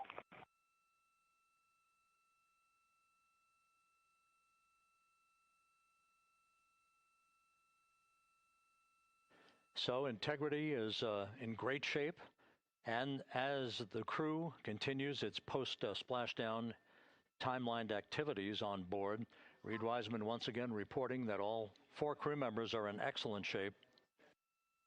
And we have 5 inflated airbags to maintain an upright configuration so that the recovery team can now begin a slow approach to the vehicle. Meanwhile, here in the flight control room, entry flight director Rick Henfling is polling his team of flight controllers for the start of powering down the vehicle after a thorough systems check. We have no toxic gases to be concerned about, so the recovery personnel can approach the vehicle, but not until we have powered down the spacecraft. That's expected to take a few more minutes.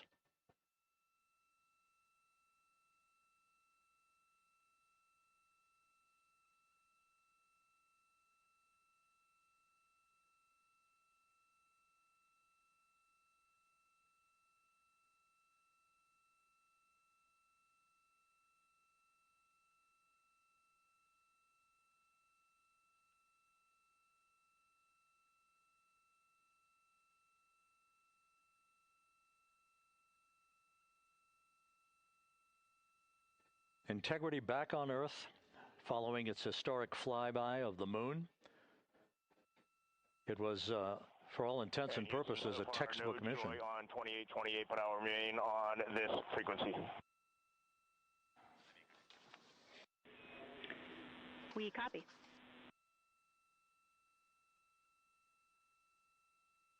Reed Wiseman indicating some trouble with the SARSAT phone on board. But that's not an issue. What is more important is that the vehicle is solid. No issues as we begin the power down of the vehicle to begin the recovery process.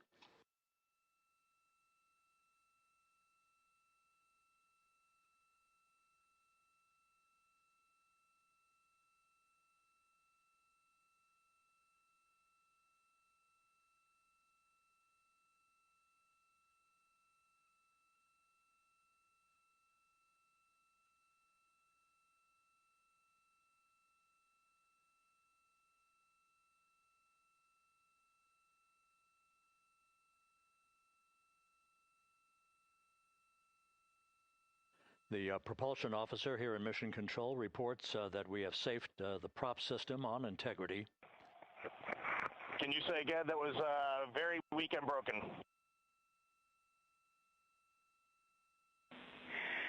Integrity, Houston did not call.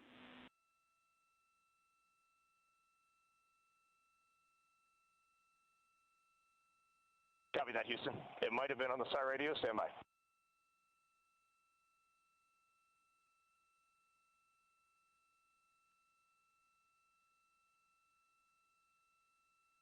All of the milestones were executed in perfect fashion.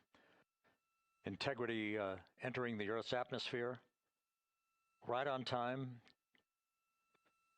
reaching its peak speed shortly after a blackout period began. We emerged from the blackout period, but the recovery imagery airborne assets were able to pick up Integrity's descent almost immediately through entry interface, tracking the vehicle all the way down. And finally, you saw the sequence of chute deployments. First, the forward bay cover being pulled off the top of the vehicle by a series of 3 parachutes. Then the drogue chutes were deployed, followed by the 3 main chutes that slowed the splashdown velocity of Integrity to just 19 miles an hour.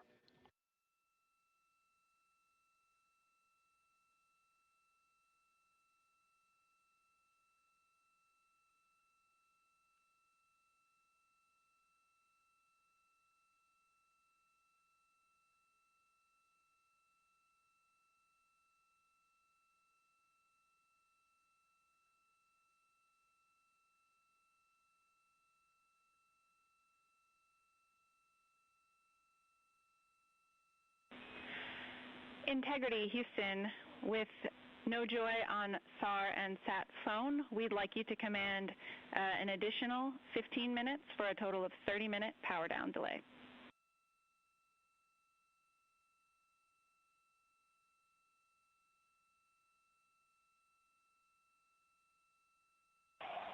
All right, Jackie, we have selected T/D+30. No joy on SAR radio or sat phone. And stand by, we have the master diver on SAR radio. Please hold comms. Hey, Lily, excuse me. Hey, Jackie, we just got the master diver on SAR.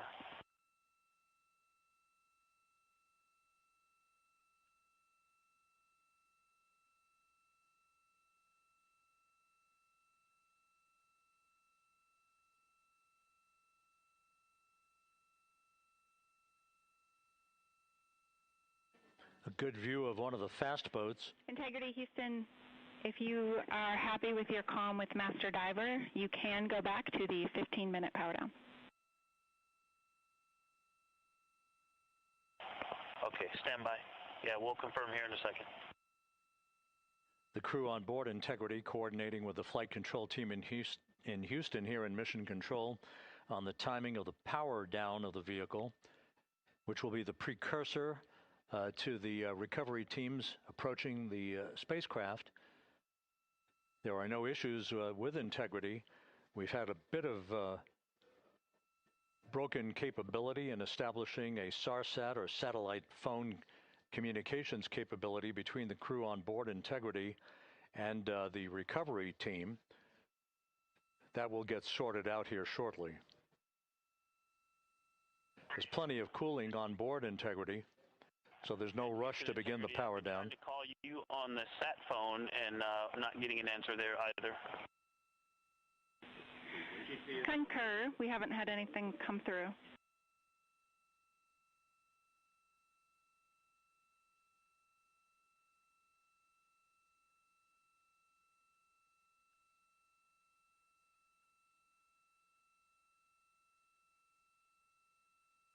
And Houston, if you could relay to recovery that we hear them, but it does not appear as though they are hearing us.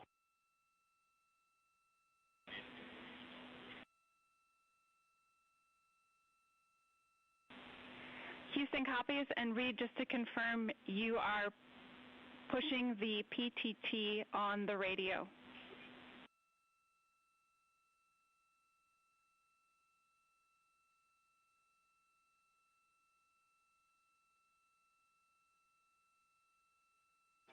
So as we continue to sort out the communications between Integrity and the recovery teams, we are standing by for the initiation of the power down procedures that, as you see, the recovery teams are moving towards the side of the capsule. The next major event will be the erection of that large inflatable raft called the front porch. That will be the port of call for the crew as they're being extracted one by one from the vehicle.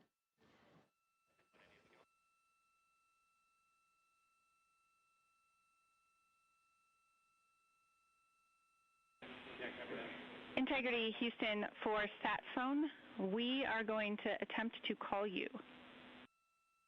Good idea, standing by. And Jackie, yes, we are pushing the push to talk, the two buttons on the left side of the radio below the up-down arrows. We are utilizing them. I'm rebooting the radio to see if we get good comms. Okay, we copy all, and just to confirm, you are seeing that you are touchdown plus 3030 for power, correct? That's the affirmative.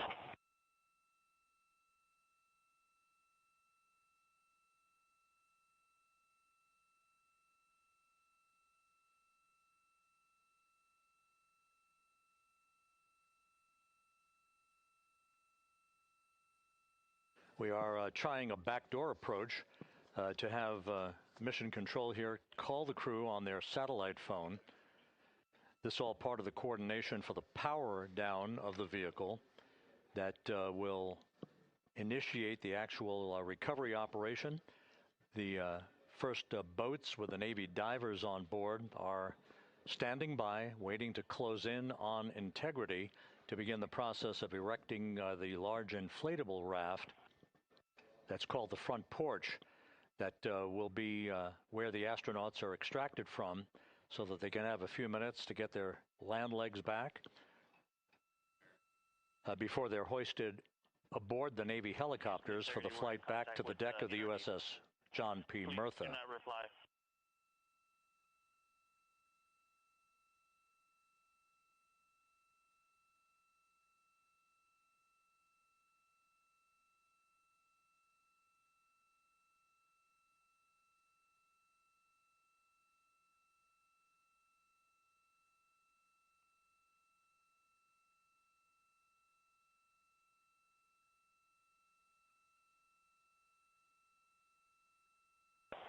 And Houston, please don't reply. NRD, very weak,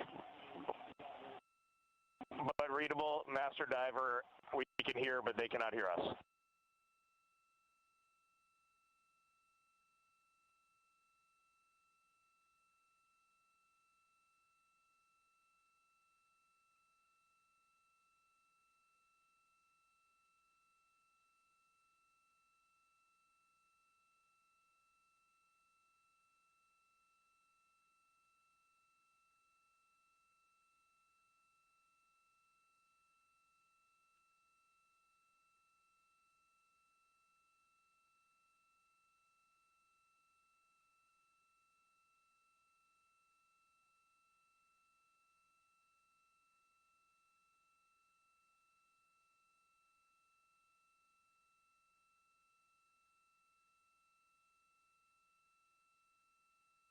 And Houston on OE1, is there any chance to tie us into NRD?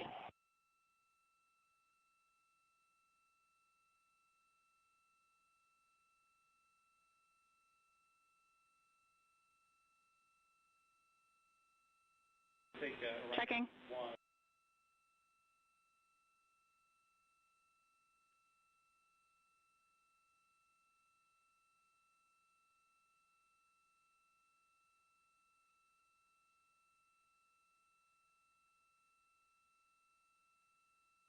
This is Mission Control, Houston.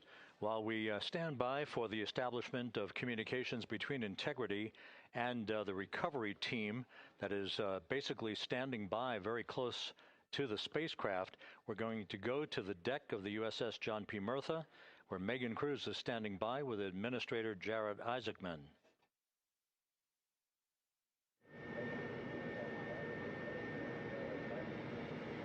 Hey, Rob, yeah, just such an honor to be able to be here on the ship, to be able to share and experience this moment with everyone together. And of course, as you just said, yes, here with NASA Administrator Jared Isaacman. Administrator, how did you feel getting to witness this and seeing NASA at its best?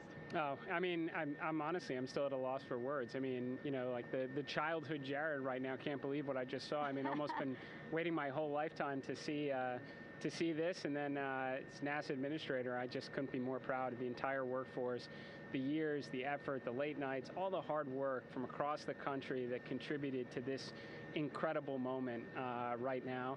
And yeah, incredibly grateful too for our teams here on the John P. Murtha right now. Yeah, look at them behind us here. Got everybody. Hey, what do you guys think? We just brought some astronauts back from the moon, huh? Unbelievable. Thank you. Yeah, so grateful to the Navy, the sailors that are here, the NASA teams. I mean, this is a joint effort that's on their way right now. These recovery forces are getting out to our Orion spacecraft, to Integrity, get our astronauts back on the ship safely. Yeah, and this is not just an accomplishment for NASA. This is an accomplishment for humanity. Again, a historic mission to the moon and back. How does this make you feel, and what do you hope people take away from this? Well, I'll tell you, you know, I think about the crew members that we've all had an opportunity to observe over the last 10 days, right? I mean, they're absolutely professional astronauts. I mean, wonderful communicators, almost poets. But then I think these were the ambassadors from humanity to the stars that we sent out there right now. And I can't imagine a better crew than the Artemis II crew that just completed a perfect mission right now. So yes, it's a huge moment for everybody, right? I mean, we are back in the business of sending astronauts to the moon, bringing them back safely, and to set up for a series more. I mean, this is not a once in a lifetime, which you hear sometimes around here. It's like, this was a once in a lifetime. No, it's not. This is just the beginning. We are going to get back into doing this with frequency, sending missions to the moon until we land on it in 2028 and start building our base. Yeah, are we going to build on the momentum for Artemis 3? I mean, it's just around the corner. Absolutely. So, I mean, that's, you know, part of me too. Like, I can't wait to get the crew off of Integrity right now, but also getting Integrity back on this ship so we can start taking a look at it, because all that data is so precious to us right now. I mean, we are going to definitely want to take a good look at the thermal protection system. We're going to want to download all the data they couldn't transmit back to us and use that to inform Artemis 3. But we're already making progress, right? You had SRB segments already showing up at KSC. Core stage for Artemis 3 is rolling out on April 20th.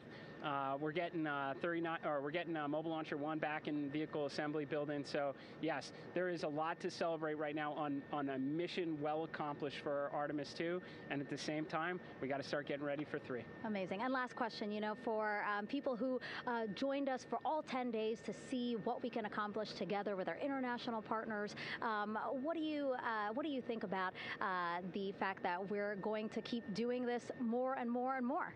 It's incredibly exciting. I mean, yes, it's the contributions, like the best and brightest across the NASA workforce from across the country, our industry partners, our international partners. We had a Canadian Space Agency astronaut on board in Jeremy. We had the European service module. And you think, in the days leading up to this launch, I mean, 48 hours prior to launching Artemis 2, I was meeting with the Italian Space Agency. We signed a memorandum of understanding to build a habitation module on the moon. I mean, you have countries, all of our allies allies and partners coming together saying, we are committed to this effort, we are returning to the moon, we're doing it to stay, we are building that enduring presence, we are going to master the skills on the surface of the moon so someday we can undertake missions to Mars. It's just an incredibly exciting time, and we're not going at it alone. We're bringing everybody along with us. Absolutely. And speaking of everyone, one more time, we're going to ask the crew here, you guys ready to land on the moon? Awesome. I love that. Okay, well, thank you so much, Administrator. Appreciate you being here. We're, of course, going to stay on to watch the crew get extracted from Orion, and we'll see you back here shortly.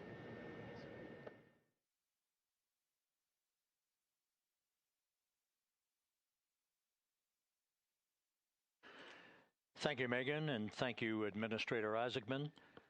We are in the process of working to establish that communications link and to establish the procedures that will lead to the power down of the spacecraft, which is gently bobbing in the Pacific following a bullseye touchdown that occurred at 7:07 p.m. Central Time, 5:07 p.m. Pacific Time, 2.5 hours before sunset in the Pacific, southwest of San Diego.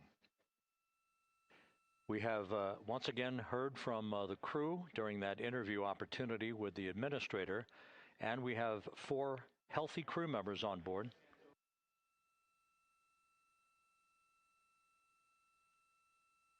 We now have confirmation that the vehicle has been powered down as per the procedures. So we have vehicle powered down, and the flight control team here in Houston, Flight Director Rick Henfling, has handed over mission authority to the Exploration Ground Systems team out in the Pacific. Now, we will physically not get off console with this team until the crew has been extracted into the front porch, that inflatable raft that will be erected along the side hatch of Integrity. So we're standing by for that in the next step in the recovery procedures. But everything is in great shape, and we have 4 healthy crew members on board the vehicle.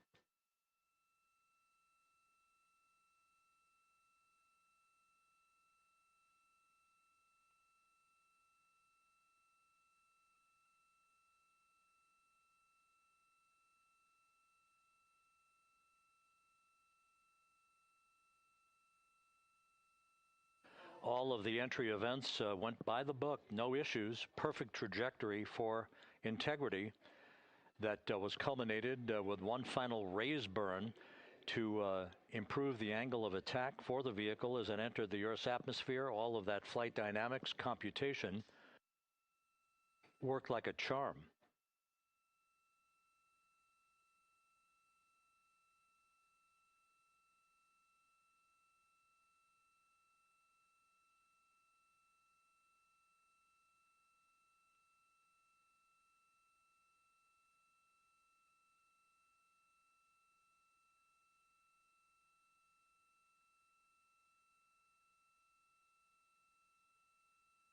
So we are standing by for the recovery team to approach Integrity and begin the process of erecting that inflatable raft called the front porch, which will see the crew members be extracted from the hatch of Orion into that inflatable raft before they're hoisted aboard 2 Navy helicopters in a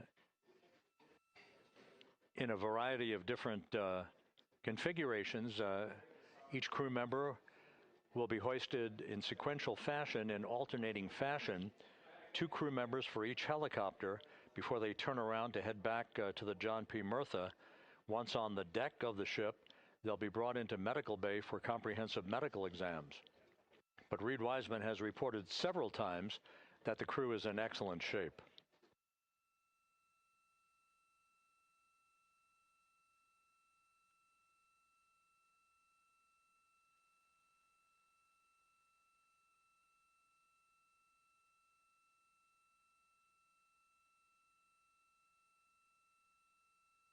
So just to recap, it has been some 26.5 minutes since the splashdown of Integrity in the Pacific.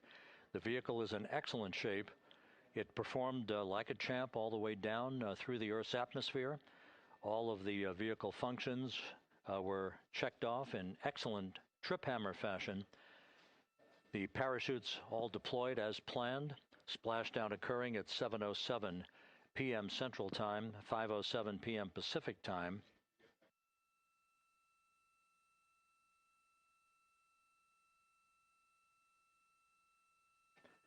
And after a bit of a tussle to try to establish a communications link with the recovery team, we were finally able to run through the procedures for the powering down of the vehicle.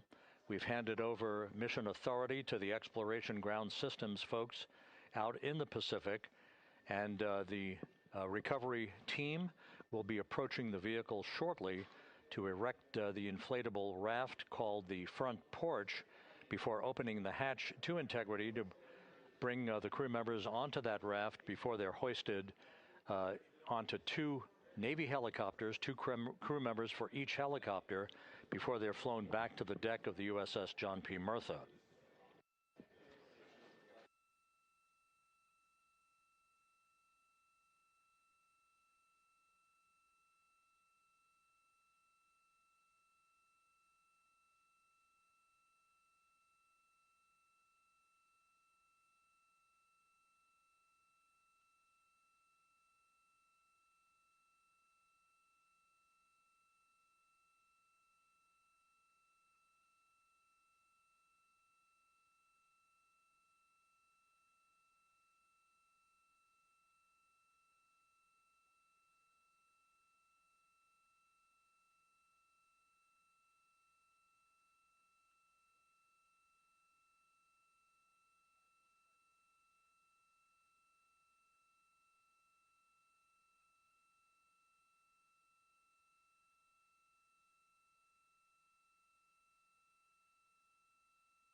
This is Mission Control Houston. After talking to the flight dynamics folks, we have a bit of a refinement on the splashdown time for you. Their computation shows a splashdown time of 7:07 and 27 seconds p.m. Central Time, 7:07 and 27 seconds p.m. Central Time.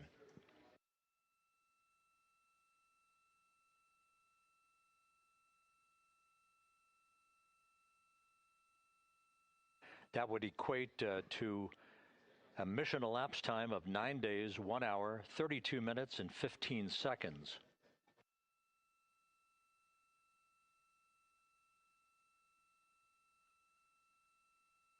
Once again, from Flight Dynamics, a splashdown time of 7:07 and 27 seconds p.m. Central Time. That would equate to a mission elapsed time of 9 days, 1 hour, 32 minutes, and 15 seconds.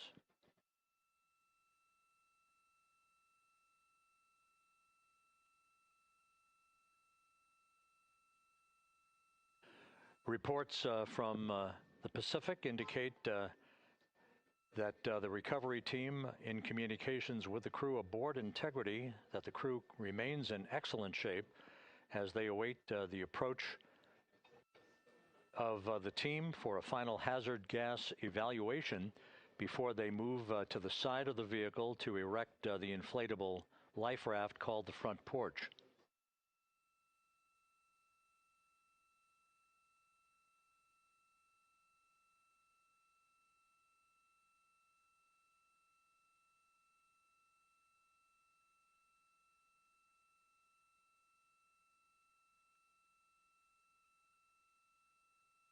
Again, no issues with Integrity. The vehicle is powered down. All of its systems are now safed. We have handed over mission authority to the Exploration Ground Systems folks in the Pacific, but we will not stand down and have the entry flight control team depart its positions until that inflatable raft, the front porch, is erected, the hatch open, and the crew having exited the vehicle. So that's the next step in the recovery process that will lead to the hoisting of the crew members. For 2 crew members for each helicopter, they'll be hoisted to a pair of Navy helicopters that will then fly a short distance back to the USS John P. Murtha. What you're looking at is one of the fast boats circling the vehicle to make a hazard assessment.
This is Mission Control Houston. Once again, you're watching the initiation of the recovery of the Artemis crew aboard Integrity. All of the Navy divers and the fast boats are now approaching the spacecraft after conducting a hazard assessment. The vehicle has been powered down. Entry Flight Director Rick Henfling now waiting for the life raft, the front porch, to be erected along the side of the vehicle so that the hatch can be opened and the crew members extracted from Integrity, soon to be hoisted one by one into a pair of Navy helicopters for a short flight back to the deck of the USS John P. Murtha.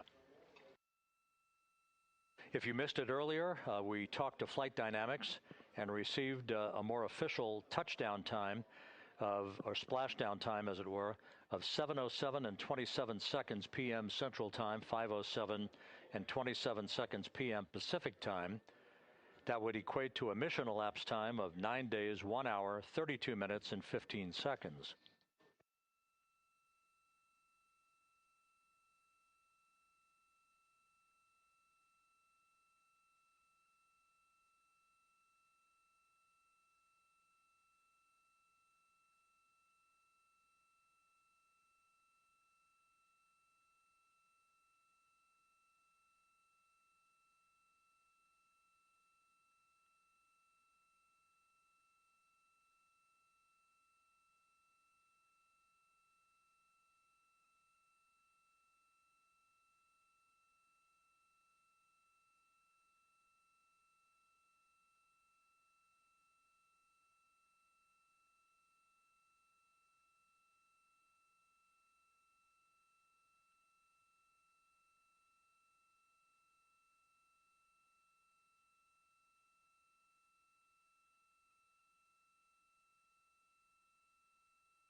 Continuing to get excellent views from the imagery assets out at sea in the Pacific of integrity. We continue to get good reports from the landing and support officer, who's in contact with the recovery team, that the crew is in excellent shape, no issues. They're just currently biding their time, waiting for the front porch to be erected. We have no hazardous hazard gases and no hazardous situation with the vehicle. It performed perfectly all the way down from entry interface to its splashdown in the Pacific at 7:07 and 27 seconds p.m. Central Time. And as you can see, the first phalanx of recovery personnel now pulling up alongside of integrity.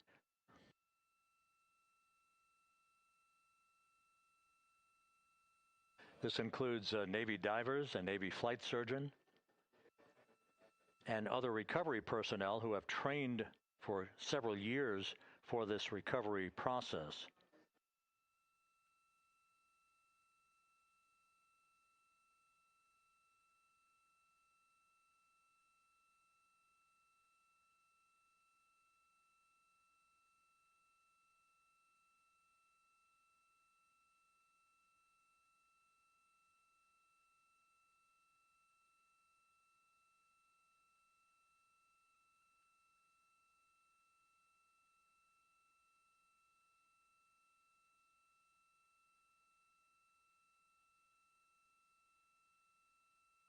At this hour, some 41 minutes following splashdown, The vehicle has been powered down. There's no hazardous gas emanating from the vehicle. That's why the first team of recovery personnel has been able to pull alongside Integrity. And the reports continue to come in that the 4 astronauts are in excellent shape.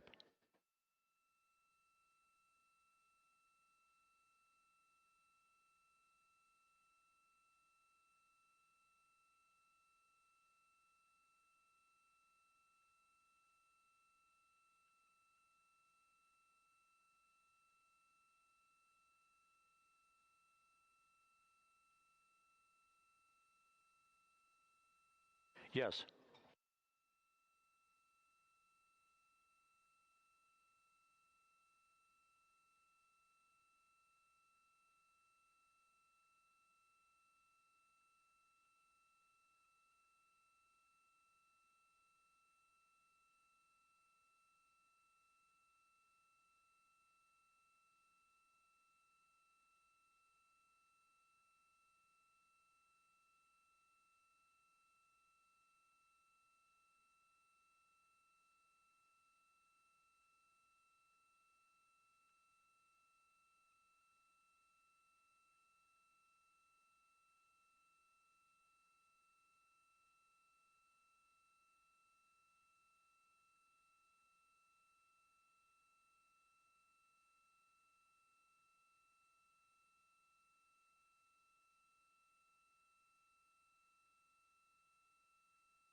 This is Mission Control Houston, continuing to watch the initiation of the recovery of Integrity's astronauts. One by one, they'll be brought out of the spacecraft onto a large inflatable raft just a short time from now. In the meantime, we can go back to the USS John P. Murtha, where my colleague Megan Cruz is standing by to provide her situation report. Megan, can you hear us?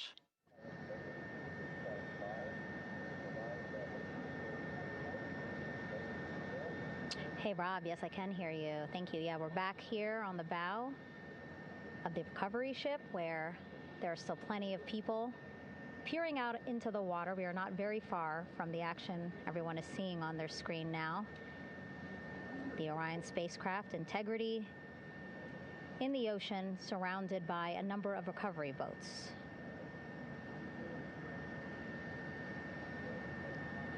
As Rob has been saying, in those recovery boats, NASA and Navy personnel specifically trained to get the astronauts out of Orion.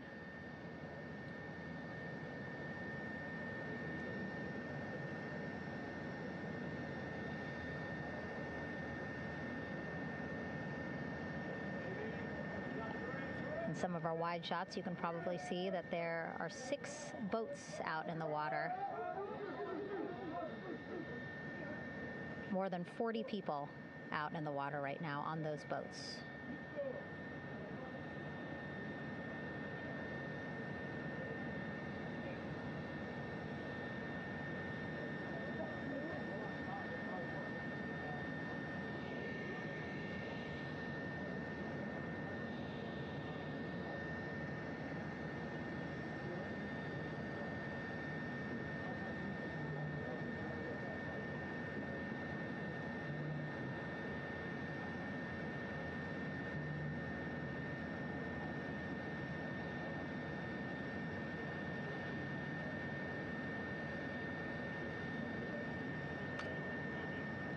First order of business is to set up the front porch and the stabilization collar.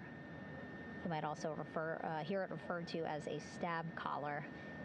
Basically just to make sure that Orion stays upright, doesn't sway in the water too much, again, to make it easier for recovery forces to get the astronauts out.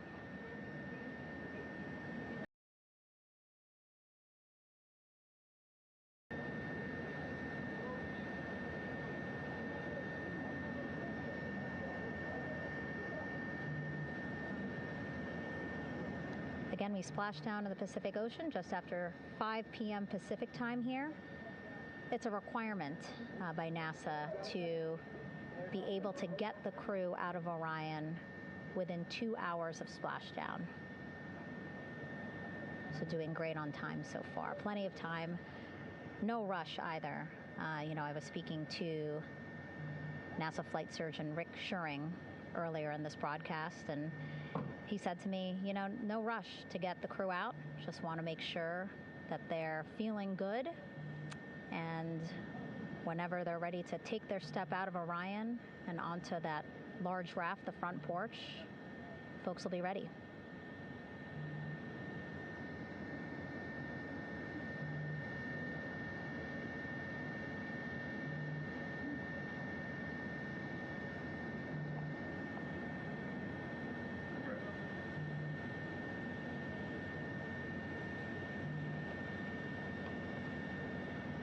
And as there are mission audio loops in mission control in Houston, there is a mission audio loop here on the ship, and it was just reported out that the side hatch is open. Side hatch of integrity is open. You're getting these beautiful shots from our aerial assets. The ship itself, where I'm on, just 3,000 yards away. Again, plenty of people on the boat here, glued to the side closest to where they can see all this action. And again, with just 3,000 yards separating us, great views from the bow here. You can see now that side hatch is open. One of the Navy personnel is about to get inside there.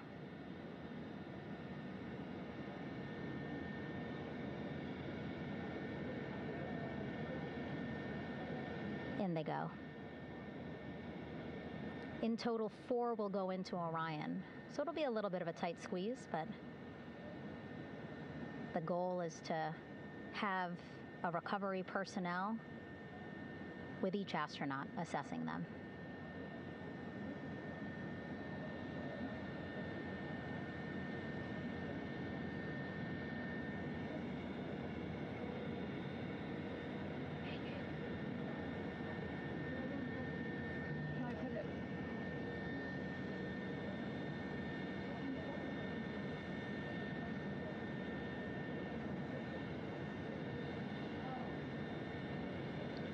Boats getting closer now. Again, that one that's right up against Orion, those are the divers that will go in to the spacecraft to check on each of the astronauts. These other boats will begin doing a number of things, putting on that stabilization collar onto Orion, building that front porch. Eventually, they will retrieve the parachutes, as well as tow Orion back to the well deck of the recovery ship here.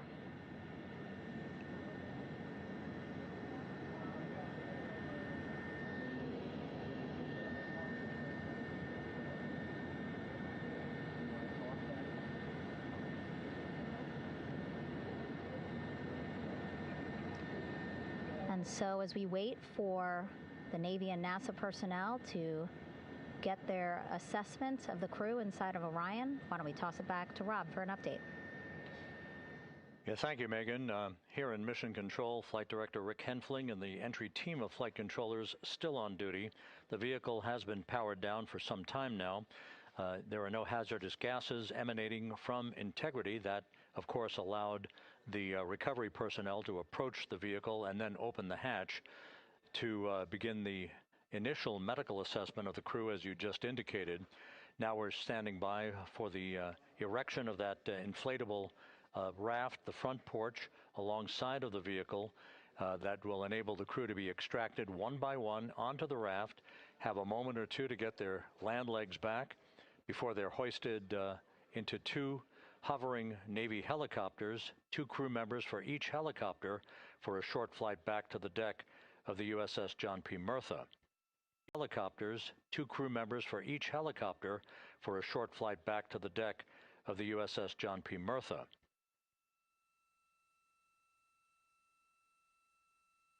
All of Integrity's systems operated flawlessly throughout the course of the approach to the Earth, the entry into the Earth's atmosphere, and all of the key milestones that followed in this high-speed return to Earth for Integrity, a mission that spanned more than 694,000 miles from the vehicle's launch from the Kennedy Space Center atop the Space Launch System back on April 1st.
As we mentioned at the top of the broadcast, the last time that the Apollo program saw a splashdown in the Pacific was Apollo 17 back on December 19th, 1972. So for the first time in some 53 and a half years, we have reenacted that with the arrival of Integrity's astronauts as they flew around the moon in that historic lunar flyby that began with a trans-lunar injection burn that took them out of Earth orbit following 24 hours of a high Earth orbit trajectory. The high Earth orbit trajectory enabled flight controllers here to have a full 24 hours to evaluate the systems on Integrity and the condition of the crew before they would commit to flying to the moon.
With the side hatch of Orion having been opened to set the stage for the erection of the inflatable life raft, known as the front porch, to be erected alongside the spacecraft for the extraction of the crew. Let's play for you an interview that my colleague Megan Cruz conducted on the USS John P. Murtha with Navy diver First Class David McMahon that explains how this process is unfolding. Okay, Davey, so you and some of your team, one last look over of the stabilization collar, correct? Yes, ma'am. Okay, so what is this stabilization collar? This is what's going to stabilize the capsule out there in the ocean. We don't know how good the weather or the waves will be that day, so this will help prevent any unnecessary occurrences from happening, stabilizing the capsule and the astronauts inside. So basically this is a float that will go around Orion. I'm assuming that what they're doing right now, these are the lines that will attach the collar onto Orion? That is correct. And so what are they doing here? So we've got the lower line that will secure the inflation device before we inflate it. That gives us the go-ahead that it's secure in its space, and then we'll inflate it, and then once that is done, we'll undo all the carabiners and get this orange line on top tied in the same fashion, and then this will be secured to the capsule, and the astronauts can safely take their first steps out of the capsule onto the front porch. Okay, and how long will it take them to set up the stabilization collar? We should definitely be able to handle this in under 10 minutes. Okay, wow. And then you just mentioned the front porch. So basically after they set up this stabilization collar, then they set up what's called the front porch here. That's correct. Okay, and what's the front porch? Front porch is basically a bigger waiting room for the astronauts to sit in while we wait for the helicopters to show up and grab them. Okay, so the medical team that was inside with the crew, they're going to help them out and onto the front porch? That is correct. And then what happens here? We have higher trained medical personnel also on board the front porch that will give them lookovers and just make sure they're okay while we wait for the helicopters to show up. Okay. How does it feel, I mean, your team, you, to be part of a mission that's returning astronauts from the moon in more than 50 years? We all feel extremely honored to be a part of this, as well as a bigger mission for the Navy and joining up with NASA to do great things. Mm-hmm. And do you feel like you and your team are ready? Yes, very ready. Cool. All right, thank you so much. Thank you.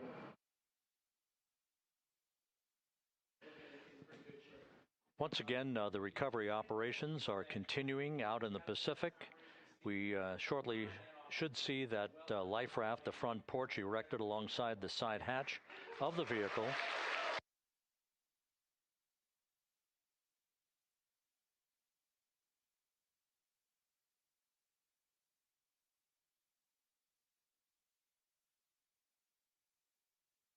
A number of flight controllers have come into the flight control room to receive congratulations from Entry Flight Director Rick Henfling. But we're going to stick with our operations out in the Pacific as we await the extraction of the 4 crew members who are reported to be in excellent condition.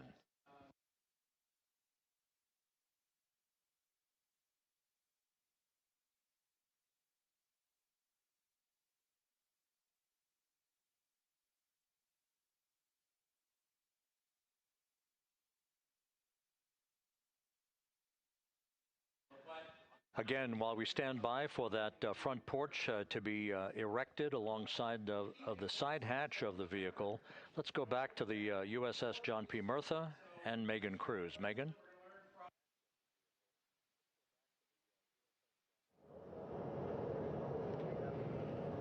Hey, Rob. Pausing now to listen to some internal audio loops. Again, the operations team here on the ship communicating with everyone out on the water. It seems like currents are hindering them a little bit from unfurling and inflating the stabilization collar as well as the front porch. But again, the requirement to get the crew out within 2 hours of splashdown, plenty of time. So no concerns just yet. But as calm as the water looks, yeah, it looks like it's hindering the teams just a tad.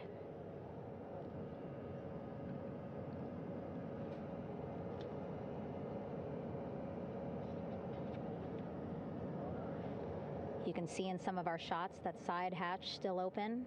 Again, inside there are now 8 people inside.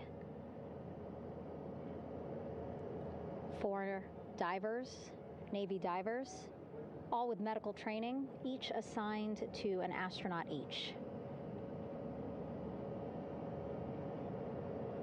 Making sure that they're comfortable, feeling good.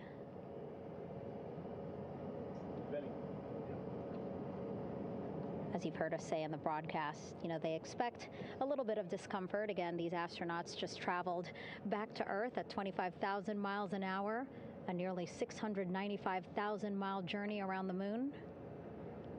If you think you get car sick.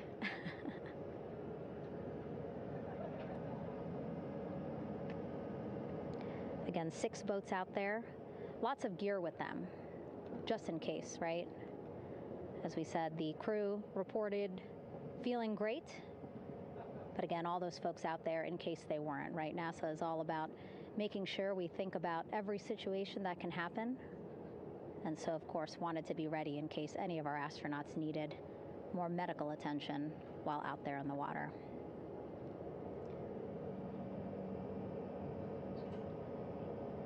You see now teams, again,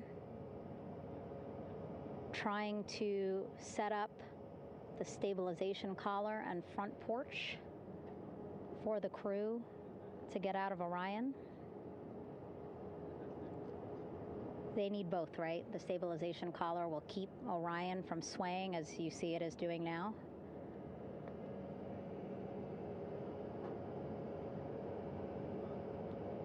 And then they will connect the front porch to the stabilization collar so that the crew can take 2 steps and they will be in the front porch.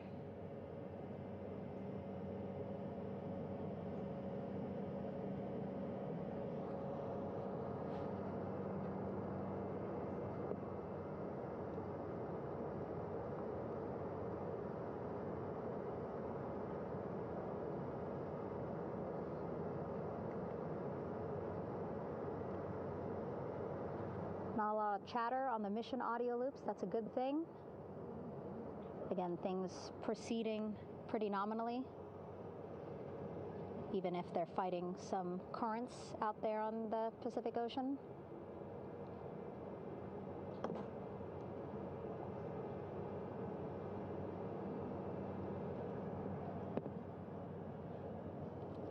Again, the goal, setting up the stabilization collar and the front porch so that the crew can rest comfortably in the front porch, get placed into harnesses so that 2 helicopters can lift them off the front porch and onto the USS John Murtha here.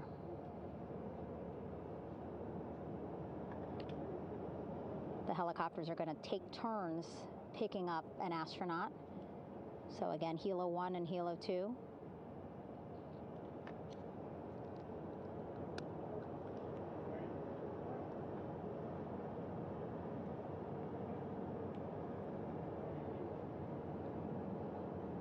Okay, and the recovery team here on the ship just got a report from the undersea medical officer who is inside the capsule with the crew.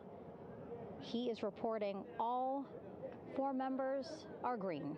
All of our 4 astronauts, Reed, Victor, Christina, Jeremy, green, meaning they are feeling great, not the complexion of their skin. They are feeling great, happy to be home, and ready to be extracted as soon as possible.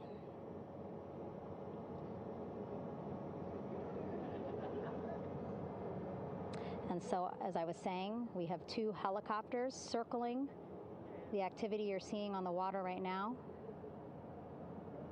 Each will take turns picking up an astronaut. So Helo 1 will come on in, hover above the front porch, about 40 feet above the front porch.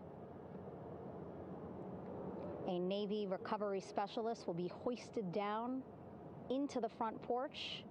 The restricted maneuvering doctrine is in effect. We'll connect to the first astronaut, which we're expecting to be Christina. And then Helo 2 comes around, picks up Jeremy, while Helo 1 stays above head, and then Helo 1 will come back in for another astronaut, and then Helo 2 for the last astronaut, and then back to the flight deck here on the recovery ship.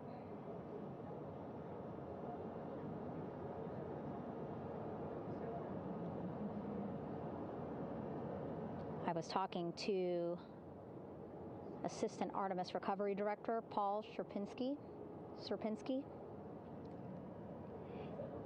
He said helos are a much quicker, safer way to get on board. They did actually consider boats, but then if you think about it, longer time, the crew would have to move through more of the ship. This way the helos will give a more direct, quicker route to the medical bay for our 4 astronauts.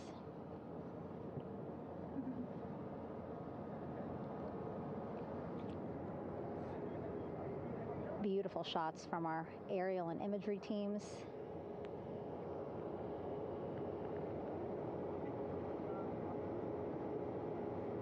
Clouds have dissipated for a clear view from the bow of the recovery ship here.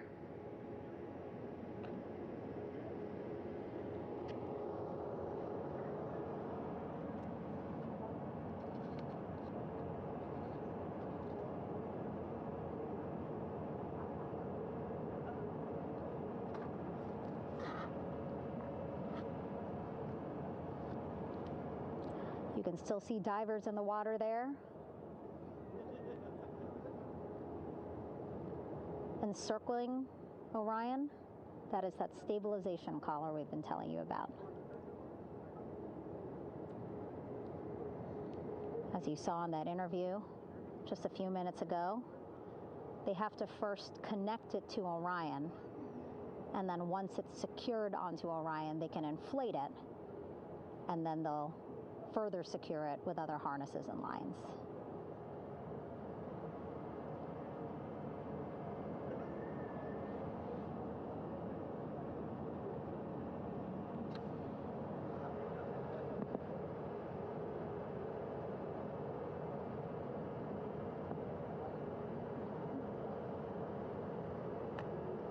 About an hour and 10 minutes since splashdown in the Pacific Ocean here.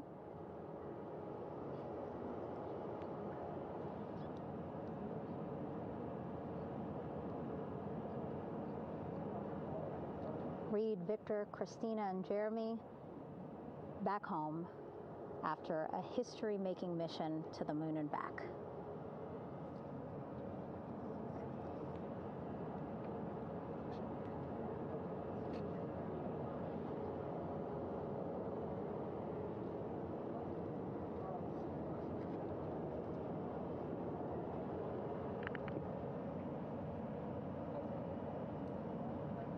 And if you missed what we said just a couple of minutes ago, the undersea medical officer inside with the crew in Orion reporting all 4 crew members feeling great.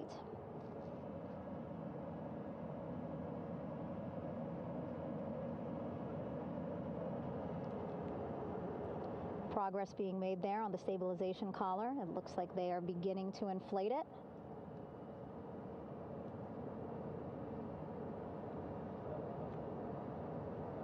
And it looks like they're starting to unfold the front porch in order to get that into the water here shortly and inflate that as well.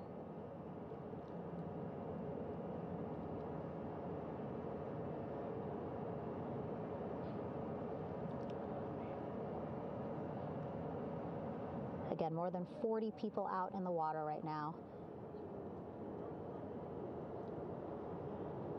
And those Navy and NASA personnel have been in the water for now about 4 hours.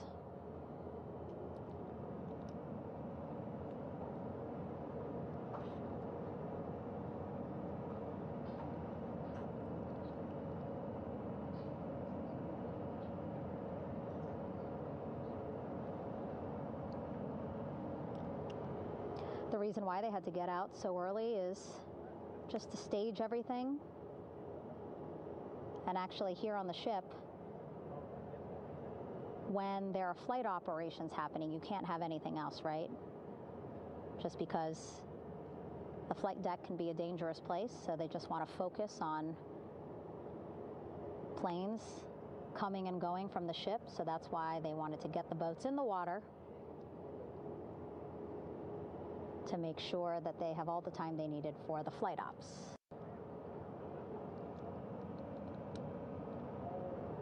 And then the same crew here out in the water, they will stay out in the water for a number of hours after we recover the crew and get them back on the ship, because then they have to recover Orion.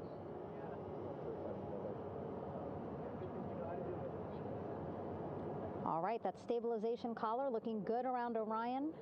We're now seeing some recovery personnel getting on to that collar.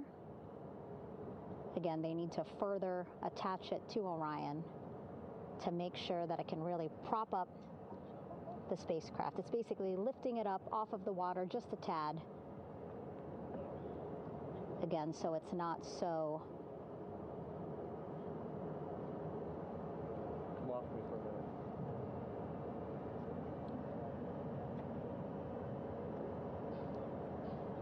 so it doesn't sway so much in the water there.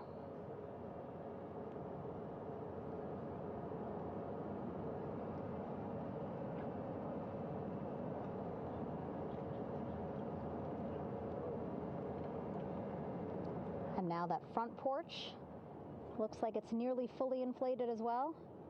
You can see a much larger surface area.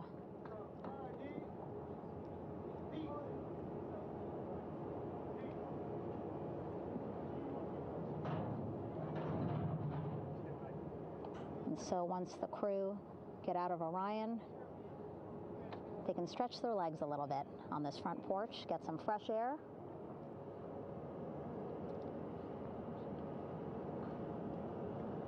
And enjoy this beautiful day here on their home planet.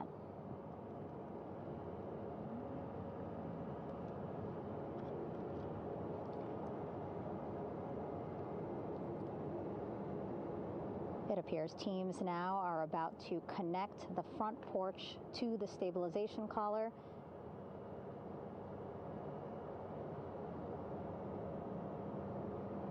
And at that point, when both are secure, we should soon see astronauts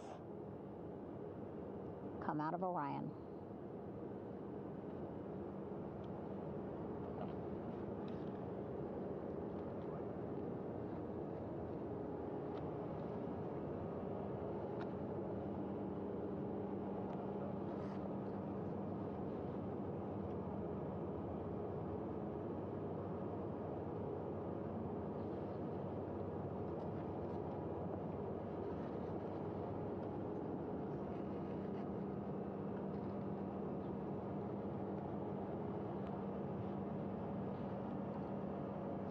All these views you see also being fed to the Landing Force Operations Center here on the ship.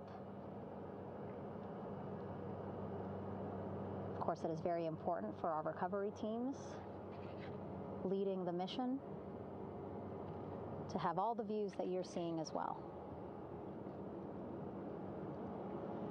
Again, listening to their communication loop here on the ship. Very quiet, which is a good thing. It means things are going pretty nominally, meaning as expected.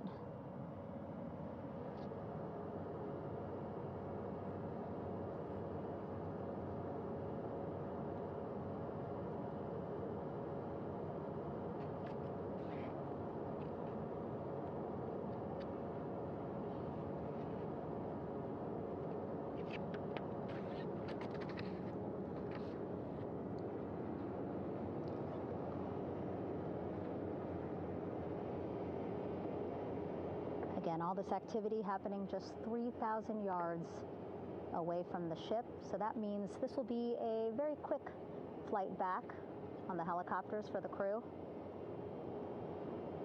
2-3 minutes, and then they'll be back here on the ship.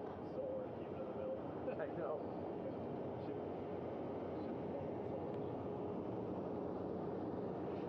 Okay, saw a thumbs up from one of the personnel on the front porch. It looks like they are now getting ready to deploy what they call the Air Rescue Vest, ARV. And so this is the harness that each crew member will get into in order to be hoisted into the helicopters. Again, those helicopters hovering just about 40 feet above the front porch when they're ready to pick up each crew member.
This is Mission Control Houston. Behind me, a fairly raucous scene as hundreds of flight controllers have poured into the flight control room here. This is reminiscent of the scene after the final shuttle mission of STS-135, although that was the end of a program. This is only the beginning of a program with the textbook splashdown of Integrity and its 4 astronauts. We're standing by for the crew to be extracted from the spacecraft. Entry Flight Director Rick Henfling invited all of these flight controllers who have contributed to this mission to enter the flight control room, to have an opportunity to receive well wishes and to share the mutual glow that exists in the wake of a textbook mission for Integrity. On the front screen here in Mission Control, a sign that says "Welcome Home, Integrity," taking humanity back to the moon, going further, and returning safely to Earth. So all of that jubilation, part of the post-splashdown activities, even as we await the crew being extracted from the vehicle to be hoisted onto Navy helicopters for the trip back to the USS John P. Murtha.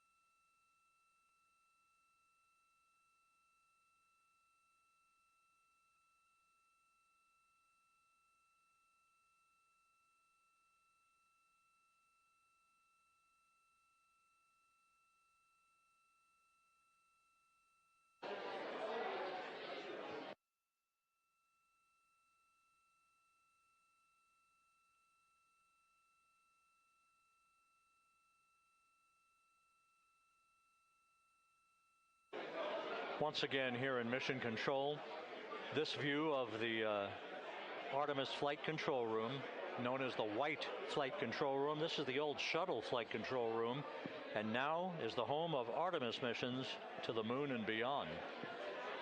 Once again, quite a few flight controllers were invited in by Entry Flight Director Rick Henfling to share in the jubilation following the successful splashdown of Integrity. That splashdown occurring an hour and 22 minutes ago, as we stand by for the completion of the extraction of the crew, and ultimately their hoisting onto Navy helicopters for a short flight back to the USS John P. Murtha. Splashdown occurred at 7:07 and 27 seconds p.m. Central Time. I had an opportunity to talk to the head of flight dynamics, Jeff Birch, a moment or two ago. He said the trajectory of Integrity coming through the Earth's atmosphere was so precise, they've never seen anything line up on a ground track like today's entry by Integrity for its splashdown southwest of San Diego.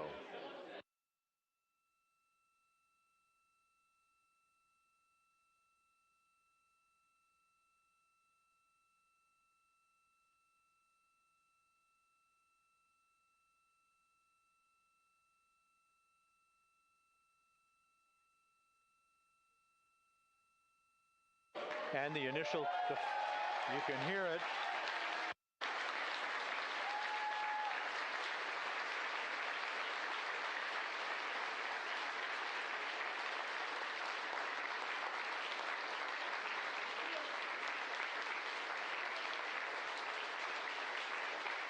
Jubilation here in the flight control room. The first crew member is out of Integrity.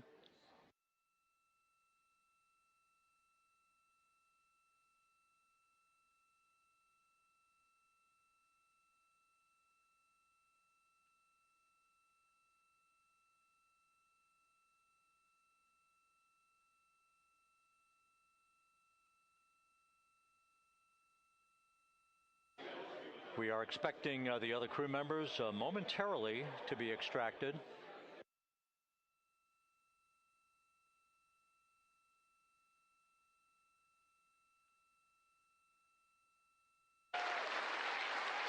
We now have 2 crew members out.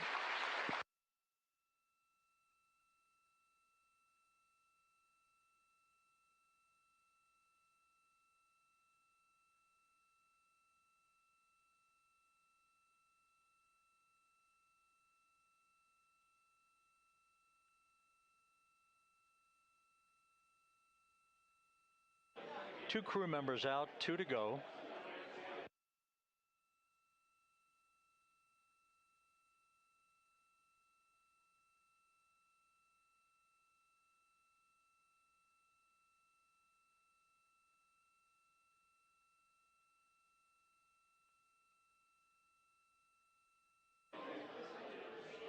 We're about 1 hour from sunset out in the Pacific. Everything continues to go well.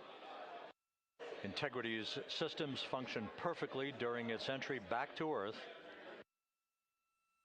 And Reed Wiseman, the commander who will be last out of the vehicle, reported that all the crew members were feeling very well.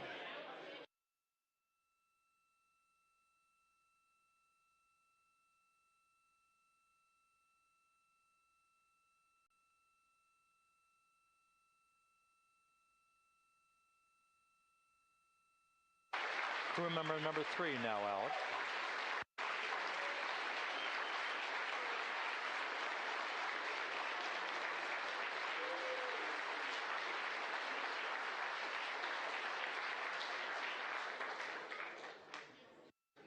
And now standing by for the commander, Reed Wiseman, who will be last out of his ship. Bobbing in the Pacific under almost ideal conditions, Integrity spanned 694,000 miles during its journey from launch to splashdown.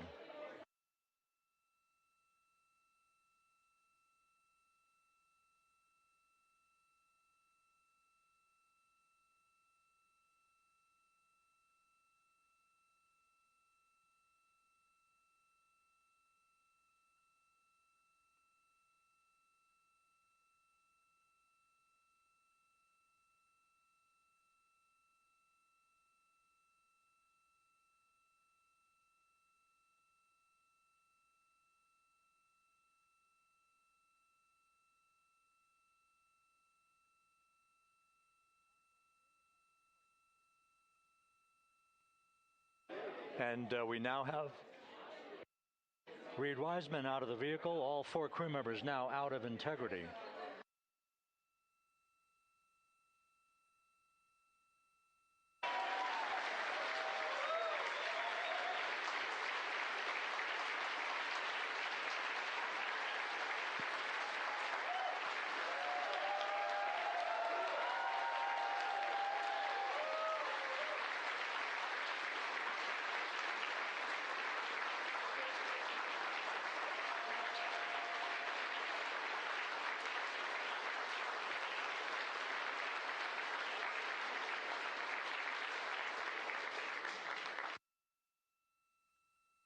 Once again, all 4 crew members now on the front porch, and the procedure to begin hoisting them up to these 2 Navy helicopters hovering overhead will begin shortly.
This is Mission Control Houston.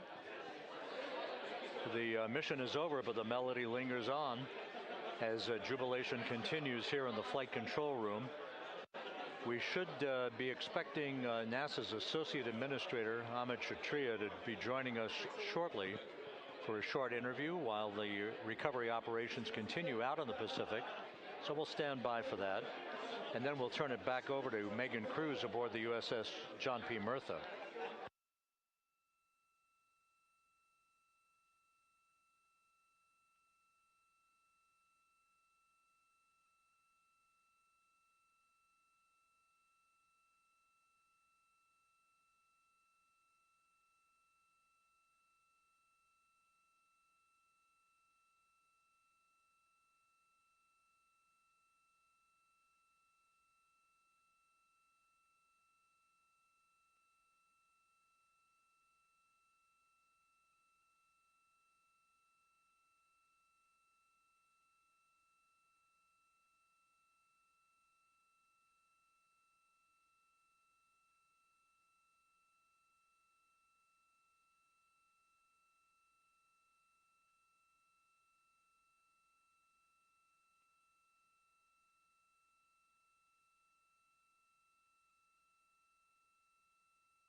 This is Mission Control Houston here in the Artemis flight control room.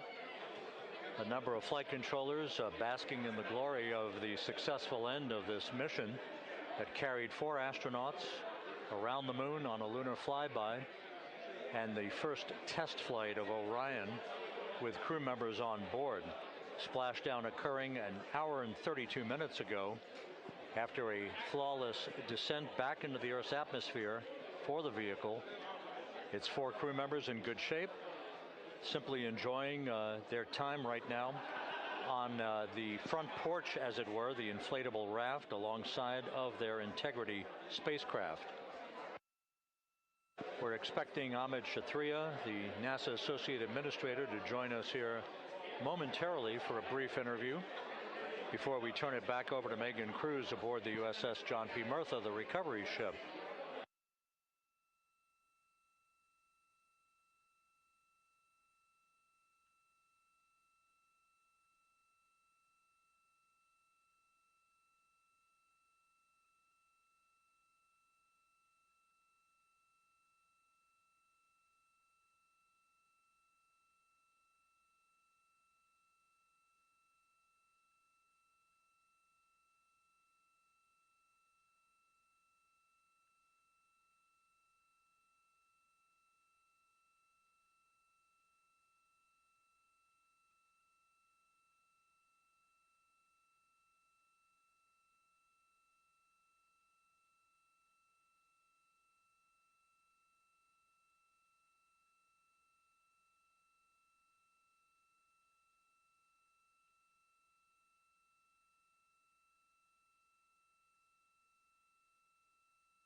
This is Mission Control Houston.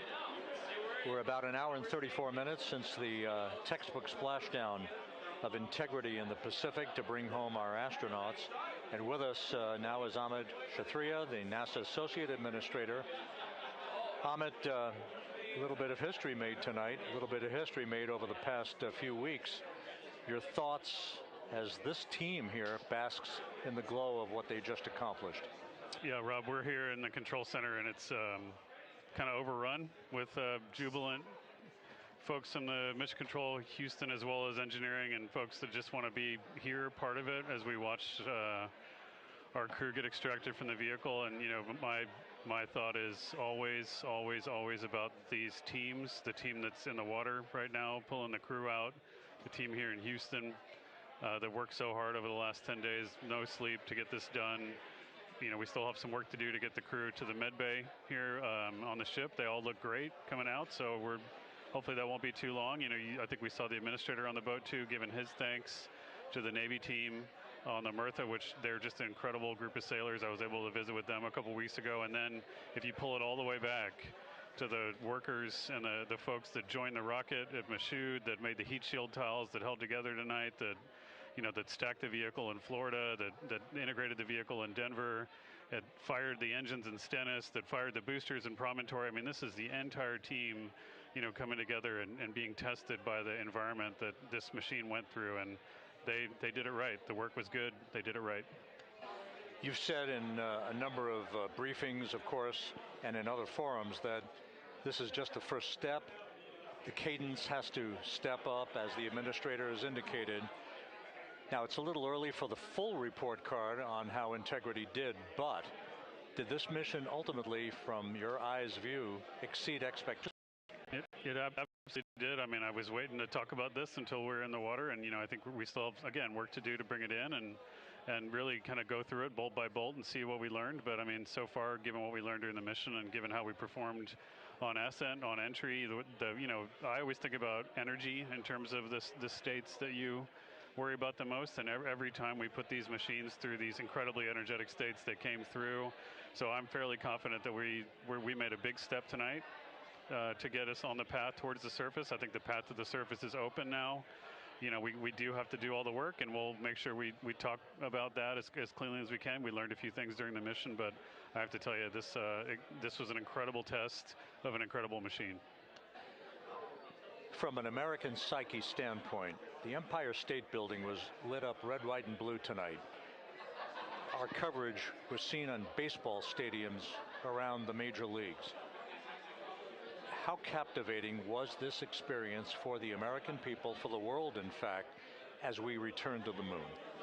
I have not been able to watch a lot of the coverage as we've progressed through the mission. I will tell you, just from my witness in Florida before launch, and then seeing the people's faces here, and then reading where I can about how things are going. I think this has been a gift to the world from NASA. NASA has given the world a gift, proving to folks all over the place, especially young people, and that to me is what this is really about. Young people, when they see what we can do when we work together, when we have teams that collaborate, that it doesn't matter how hard the problems are, we can solve them. I'm hopeful that Artemis 2, as folks witness what we were able to do with this incredible crew, this incredible team that we've birthed into the world, scientists and engineers and artists that have been inspired by this. And even if they don't come work in the program, which separately they should come work in the program, because Lord knows we need the help, but even if they don't want to come work in the program, hopefully they grow up to recognize they can do amazing things when they work together and contribute to society and be good citizens and really change the way, the challenges that are coming in the world are overcomable if we work together like this. And one final question. Flying to the moon, we did it. We've done it again this past week and a half or so. But the engineering that went behind the design of this mission and the precision, the pinpoint precision of this vehicle entering that entry corridor, it's almost mind-boggling. Yeah, it is incredible when you think about the energies involved and the uncertainties involved. That when we inserted the vehicle into orbit, it was 99.2% down the middle. When we dropped the vehicle right on top of the fleet here, our guys knew exactly where to go, but the guys were perfect. You know, it's interesting. I've got this question a lot over the last few weeks about, you know, we did this before 53 years ago, and you know that. I mean, it is a reasonable thing to contemplate, like what's gone on since then. And what I'd tell you is, you know, when we did Apollo, which again, the more we learn about what they did, the more magical it seems what they were able to accomplish given the technology and the learnings that they had. But when we did Apollo, the architects of Apollo, you know, Gilbert, Seaman, von Braun, Mueller, what they really wanted to do, you know, as they were contemplating what it meant to expand our range of action to the lunar surface, what they wanted to do was learn how to live and work in space for a long time. They wanted to do that first before they were confident they could expand their range of action to the moon. Now, of course, the politics of the time and the mission at the time was different, and so they had to go straight to the moon and bring people home. And then after that, the program kind of lost its momentum. But you know, after that, NASA kept moving along those paths, right? So we recognized during Apollo that reusability was going to be important. We spent a lot of money on those machines, and you know, we spent a lot of money on these machines here. Even though, but we recognized that reusability was important, which is why we built a winged space plane called Space Shuttle, and then we used that reusable machine to build a space station. And we learned for 25 years how to live and work in space, and have been able to develop technologies that can enable exploration. So really, what I think is now, 53 years later, we're at the point where the architects of Apollo would have been pleased that we're now ready to actually go back to the moon and go back to stay, because we've learned all the things we needed to learn. There's a lot of people pleased here tonight, and we really thank you for joining us. Amit Kshatriya, NASA's Associate Administrator, as we begin to hoist the crew onto the helicopters to head back to the recovery ship. Thank you very much, and congratulations, Amit.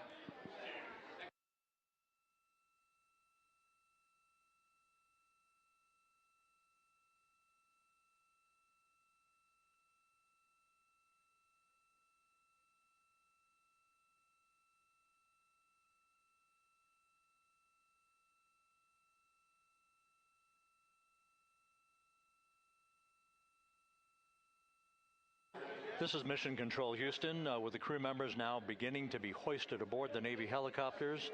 Let's go to Megan Cruz aboard the USS John P. Murtha, who will take it from here.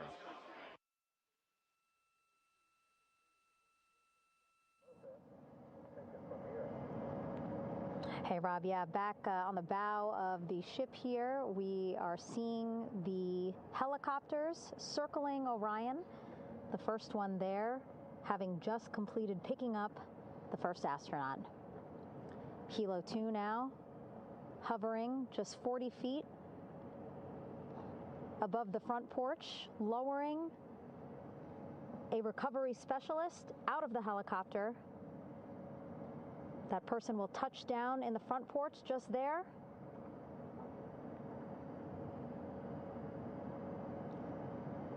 The crew members already outfitted with a harness that will allow them to quickly attach to the hoisting device.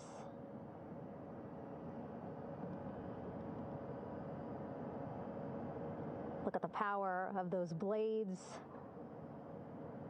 throwing water out at the center there. The front porch with now 3 astronauts and the recovery specialists. Again, crews already outfitted with a harness vest. And here we go. Second astronaut now off the front porch, getting hoisted into the second helicopter.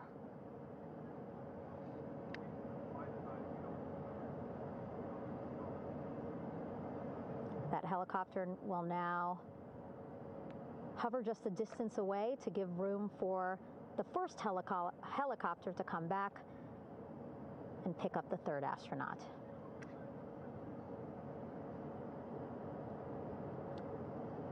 As we wait for that helicopter to come back, make its way back around, just want to mention that the President of the United States called our NASA administrator today while he was on the ship, just minutes after we interviewed him live on our coverage, and congratulated him and NASA on this history-making moment tonight. Helicopter 1 again hovering 40 feet over the front porch. We will soon see another recovery specialist getting lowered onto the front porch.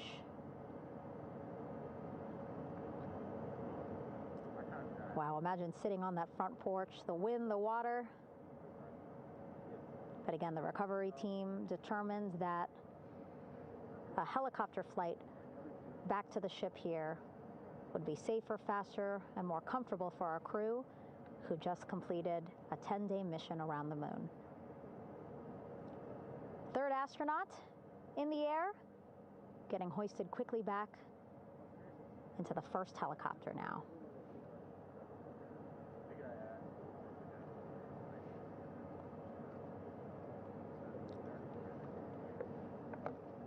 That first helicopter now on its way back to the ship here. We will soon see it land in just a few minutes. Again, all this action happening just 3,000 yards away from us, so a very quick flight back to the flight deck. And now the only person left on the front porch, Commander Reed Wiseman. That second helicopter now making its way back over to the front porch. Here it comes.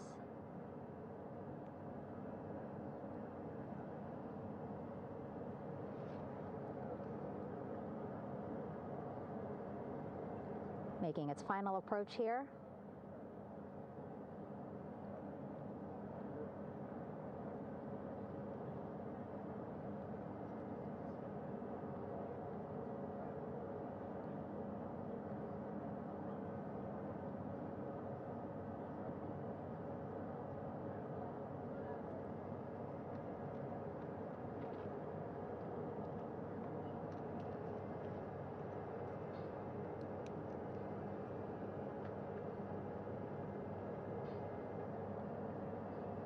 The last astronaut, Commander Reed Wiseman, now off the front porch and almost into the second helicopter. Both now on their way back to the ship where we are, the USS John P. Murtha, just west of San Diego in the Pacific Ocean.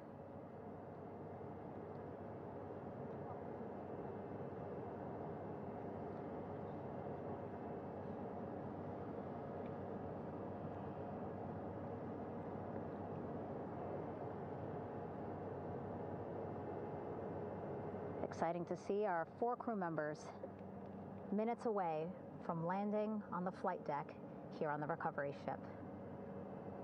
550 people on this ship, excited, ready, anxious, looking forward to welcoming this crew aboard.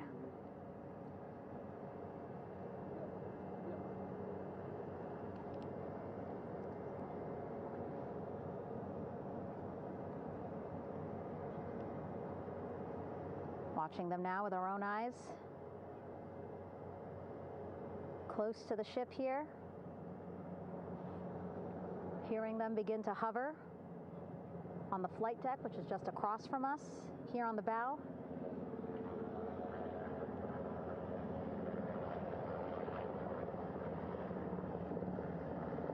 The first helicopter coming in.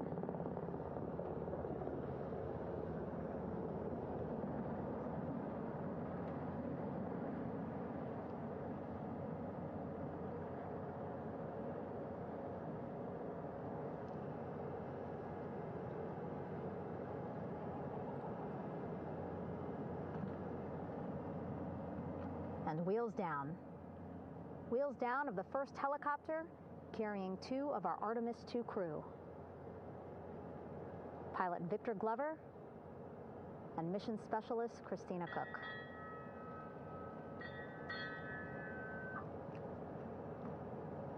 Kilo 1 on deck reported on the recovery loop. Again, the mission audio loops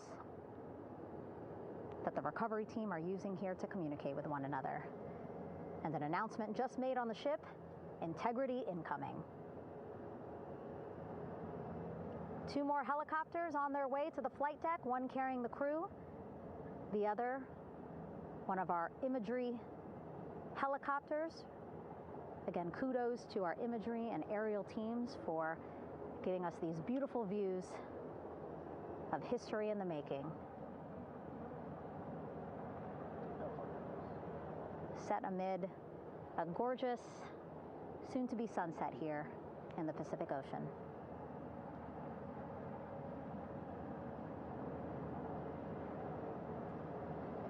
Second helicopter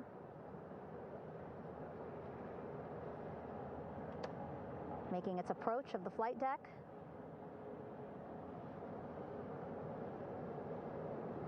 Plenty of people here on the bow with their cell phones out, filming this moment.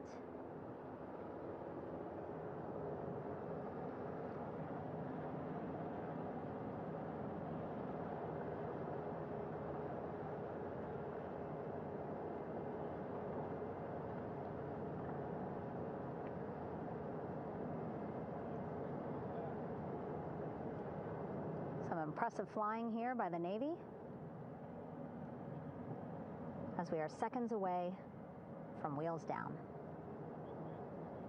And there you go. We now have all 4 Artemis II crew members on the USS John P. Murtha.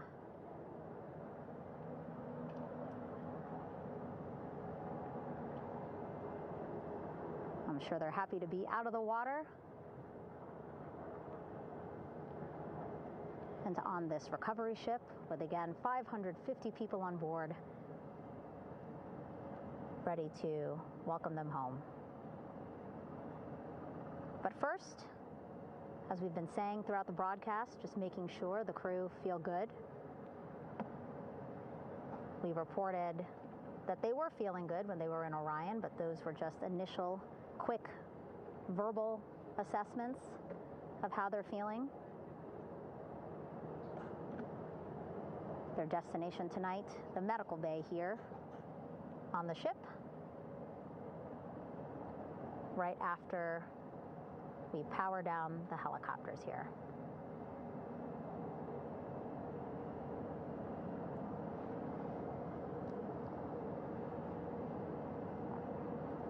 The team on the flight deck working quickly but methodically.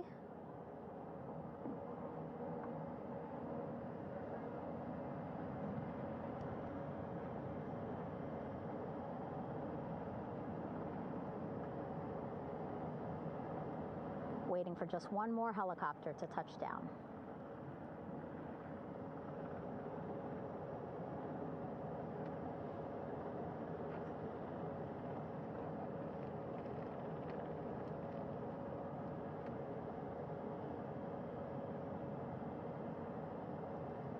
Very limited personnel here on the flight deck. Restricted maneuvering doctrine is in effect.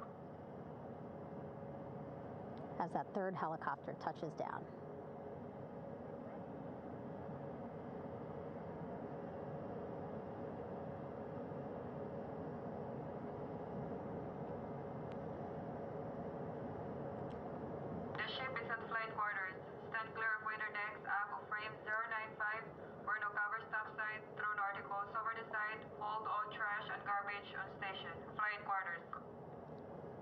While just a few folks on the flight deck itself, there are plenty more on some upper decks. I see in some of our views a very packed crowd overhead.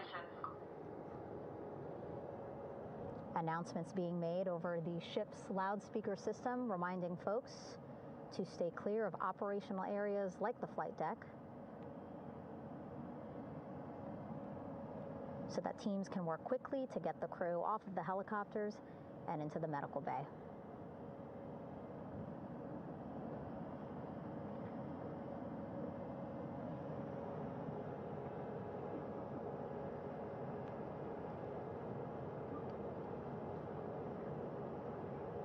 Splashdown today, 5:06 p.m.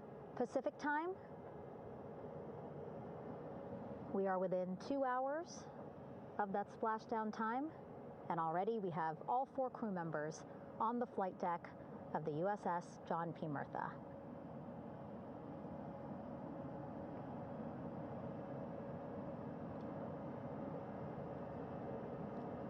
Again, crew waiting before getting out for the helicopters to completely shut down.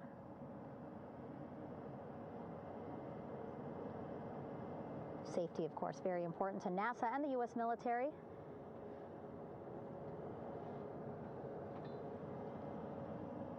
So we'll wait just a couple of minutes here before we start seeing crew members walk off the helicopters one by one.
All right, and now here we see pilot Victor Glover and mission specialist Christina Cook sitting on the edge of one of the helicopters, looking in great spirits. That familiar smile and laugh from Victor, I can see it from here. Christina, I'm sure, feeling the same way, just blocked a little bit by our camera here, but we'll see her here shortly. A photographer taking their pictures. Victor saluting folks on the flight deck. They look like they're in great spirits. Happy to be home, I'm sure.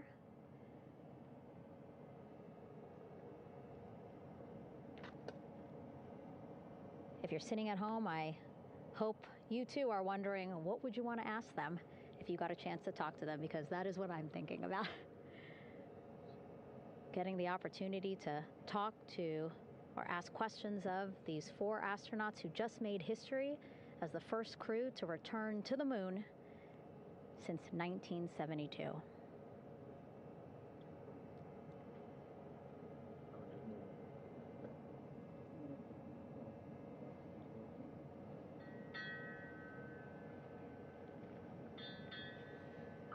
Oh, there we see Christina there, also smiling. Finally peering out, waving at the cameras. Hello to you too, Christina, yes? Welcome back. Welcome, welcome home. A loudspeaker announcement on the ship saying, "Welcome home, Integrity."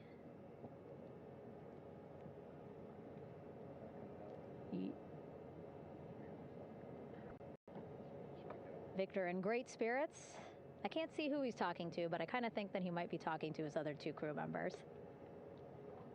Shouting from across the flight deck, congratulations to one another.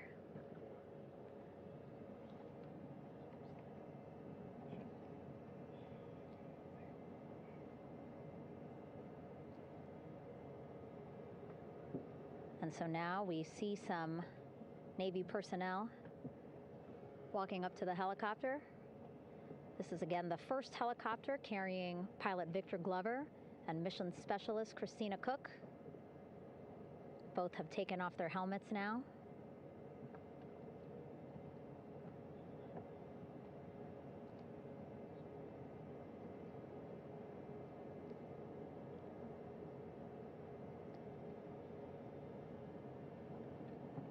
Some pictures, video to catalog this historic moment.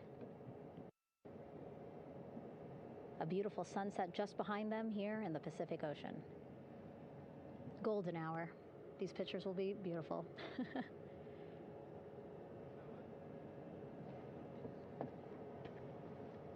Now we see NASA Administrator Jared Isaacman. He is on the flight deck, as well as Flight Surgeon Rick Schuring walking over to Victor and Christina first. We saw the administrator walk over to the other helicopter, which is carrying Commander Reed Weissman and Mission Specialist Jeremy Hansen. We heard from Rick earlier in the broadcast. Again, he said he's going to be out there on the flight deck to do another initial assessment of the crew, ask them how they're feeling, anything bothering them. But again, from what I'm seeing, they look like they're in great spirits and feeling pretty good for folks who just traveled 695,000 miles from Florida to the moon and now here to the Pacific Ocean.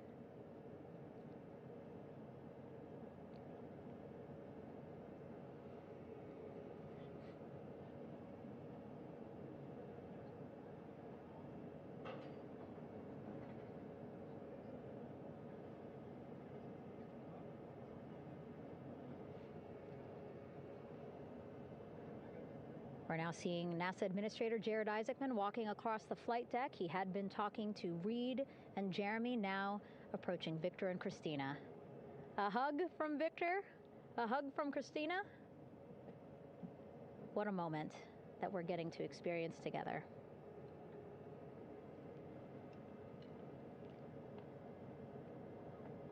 I'm sure congratulatory words. You know, we got to speak to the administrator live on this broadcast as well, and he said the kid in him right now, giddy, absolutely giddy at what we were able to accomplish today. Returning them home safely and in good spirits after a 10-day mission around the moon. And here we go. We're seeing Jeremy walking, waving across the flight deck, now on his way to the medical bay.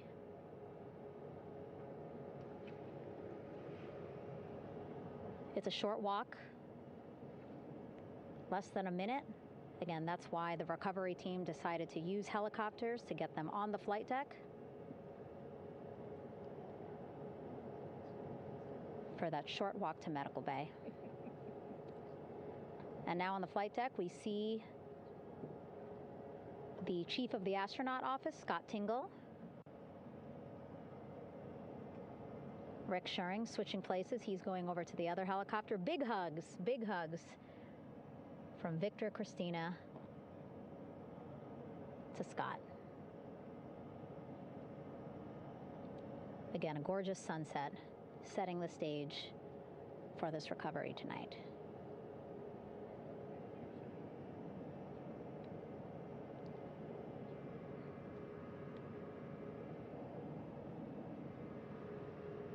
All right, and now here we are, Christina, making her way, looking thankful, grateful, happy to be home.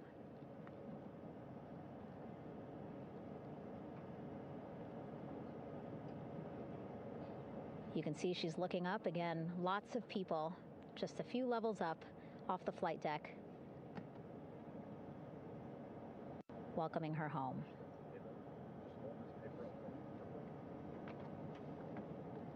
Scott holding the door like a gentleman, but back on his way to the other crew still on the flight deck.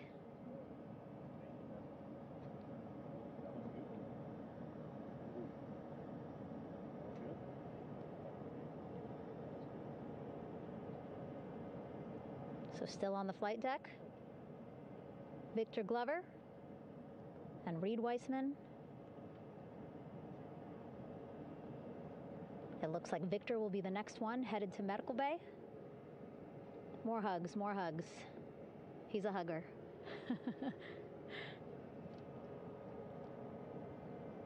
Victor looking good as he walks across the flight deck. NASA administrator applauding. Victor applauding for all the folks on the ship with him who played a role in their safe return today.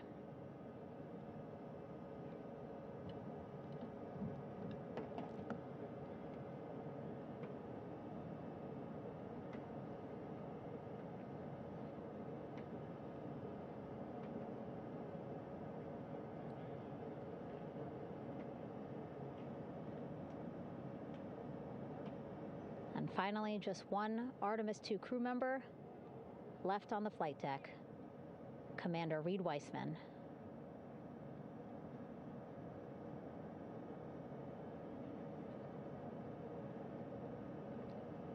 Applause from the group there on the flight deck, I'm sure, as well as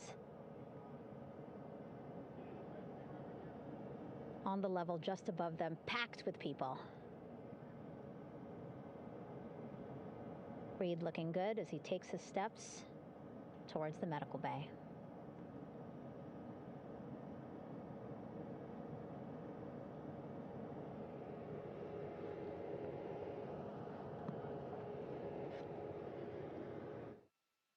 See our 4 Artemis 2 crew members back on the ship.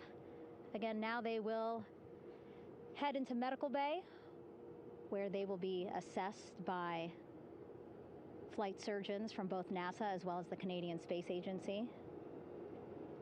A more in-depth assessment. When they get to medical bay, they will each have their own nurse. They will be helped out of their suits. And then again, we'll check to see that they're feeling good. Make sure it's not just adrenaline, but that they are feeling good from their long journey back from the moon. Beautiful shot of that sunset,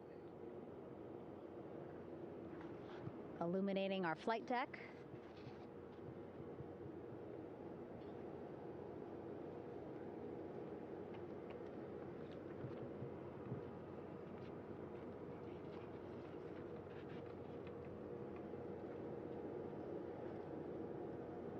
All right, and now with our astronauts safely on board, I want to welcome on Artemis Recovery Director Lily Villarreal. Lily, I don't know how you must be feeling right now. Ecstatic, relieved? So ecstatic, relieved. Of course, we still have to bring the capsule into the well deck of the ship, but this is a major milestone to have the crew here on the ship and in medbay. You know, our team has been preparing and working really hard, and I'm just so proud of them all. Everything went very well, just as planned. Our teammates in Houston, the flight control team was just amazing. We were able to have great conversations and communications about everything. And I don't know what else to say. I'm just so ecstatic. It's such a wonderful feeling to get to this point. Again, we still have to get the capsule, but this is huge for all of us in landing recovery, and I couldn't do this without my team, and of course the full support of the U.S. military. There's going to be lots of, high fives when we get the capsule back in, and I'm so happy that the crew's doing well, Orion's doing well, and thank you for everybody watching. Yeah, it was great to watch the crew come back to the ship with you. How were you feeling when you were seeing them looking so happy to be home and feeling really good? You know, the funny thing is that we had video of them from inside the Orion vehicle. They were like that from the beginning. When we opened the hatch, they were already out of their seats, having a good time, waiting for us to open the hatch. And they opened the hatch, and of course we did the first medical assessment. Everybody was doing very well, and they were just having such a great time with the medical team that was inside the capsule. I think they were all taking selfies with the phones that they have, probably talking about what they saw, and it was just smiles all around. They were having such a great time. And then we put them on the front porch when we were ready to put them on the front porch. And again, you could see they were just so ecstatic to be home and talking to everybody. So we were very happy to see all of that in the control room of the LFOC. How remarkable is that? Again, if we think about their journey, the 695,000-mile journey around the moon and back, coming back at 30 times faster than the speed of sound. I mean, how remarkable is that they are in such good spirits? I mean, this is an amazing crew. I think you guys have seen it for the past 10 days. They're wonderful people, and we're so happy that they brought us along on that ride. And I can't wait to see all the additional videos and pictures that they have that, we'll get a hold of now that they're back on the ground. And I can't wait to hear how, a little more than what we saw on the press briefings from the crew about what they saw It's just fantastic. You know, some of my favorite people around this 10 days was the science team and how excited they were. And so this is exactly how we feel in the landing recovery team when the science team went, oh my goodness, when they heard all the discussions about the moon. This is exactly how we feel now in the landing recovery team. We're so ecstatic. Yeah. Again, we have to recover the capsule. I want to make sure we don't forget about our Orion. Lily's all about business. She's thinking about what's next. But yeah, speaking of these 10 days, I mean, we have been along for the journey with them, live with them 24/7 for 10 days, and just really seeing the engagement that we've gotten from around the world. What do you hope people take away from this mission? I think that's fantastic. So, you know, my story was that I went to the Kennedy Space Center. I was born in Colombia. I was 10 years old when we moved to the United States, but when I was 7, my family took me to the visitor center, and that's when I learned about Apollo. And we went to the moon, and I learned about astronauts, and that story was what really fueled me to want to do STEM and want to be an astronaut. And I think that this Artemis program is going to do exactly what, what girls, my age back then is 7, young people right now, girls and even like young men, obviously. But we want to empower people to know that you can do this, right? If you want to come and work for NASA, if I did it, they can do it. And Artemis program is just going to inspire everybody. And I'm so happy about that. Yeah. Like Apollo inspired me. Thank you so much, Lily. Really appreciate you being here. As you said, still a lot of work to do. 5 to 6 more hours to recover Orion that's still out in the water. So I'll let you get back to it. But you had beautiful words to say again. We hope that this inspires people. We hope that you come and join us at NASA and accomplish great things with us in the future. Back to you, Rob. Thank you, Megan, and safe sailing out there in the Pacific. Here in Mission Control, it is now all quiet. The team of flight controllers and all their support personnel have left the room to enjoy the aftermath of a textbook touchdown by Integrity that splashed down in the Pacific right on target to complete this historic flyby of the moon, the Artemis II mission.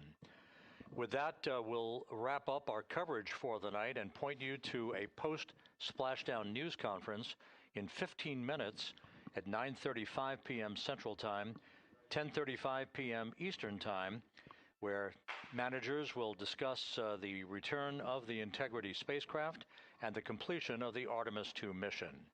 With that, we'll wrap up our coverage for this evening and historic mission in the history books. This is Mission Control Houston.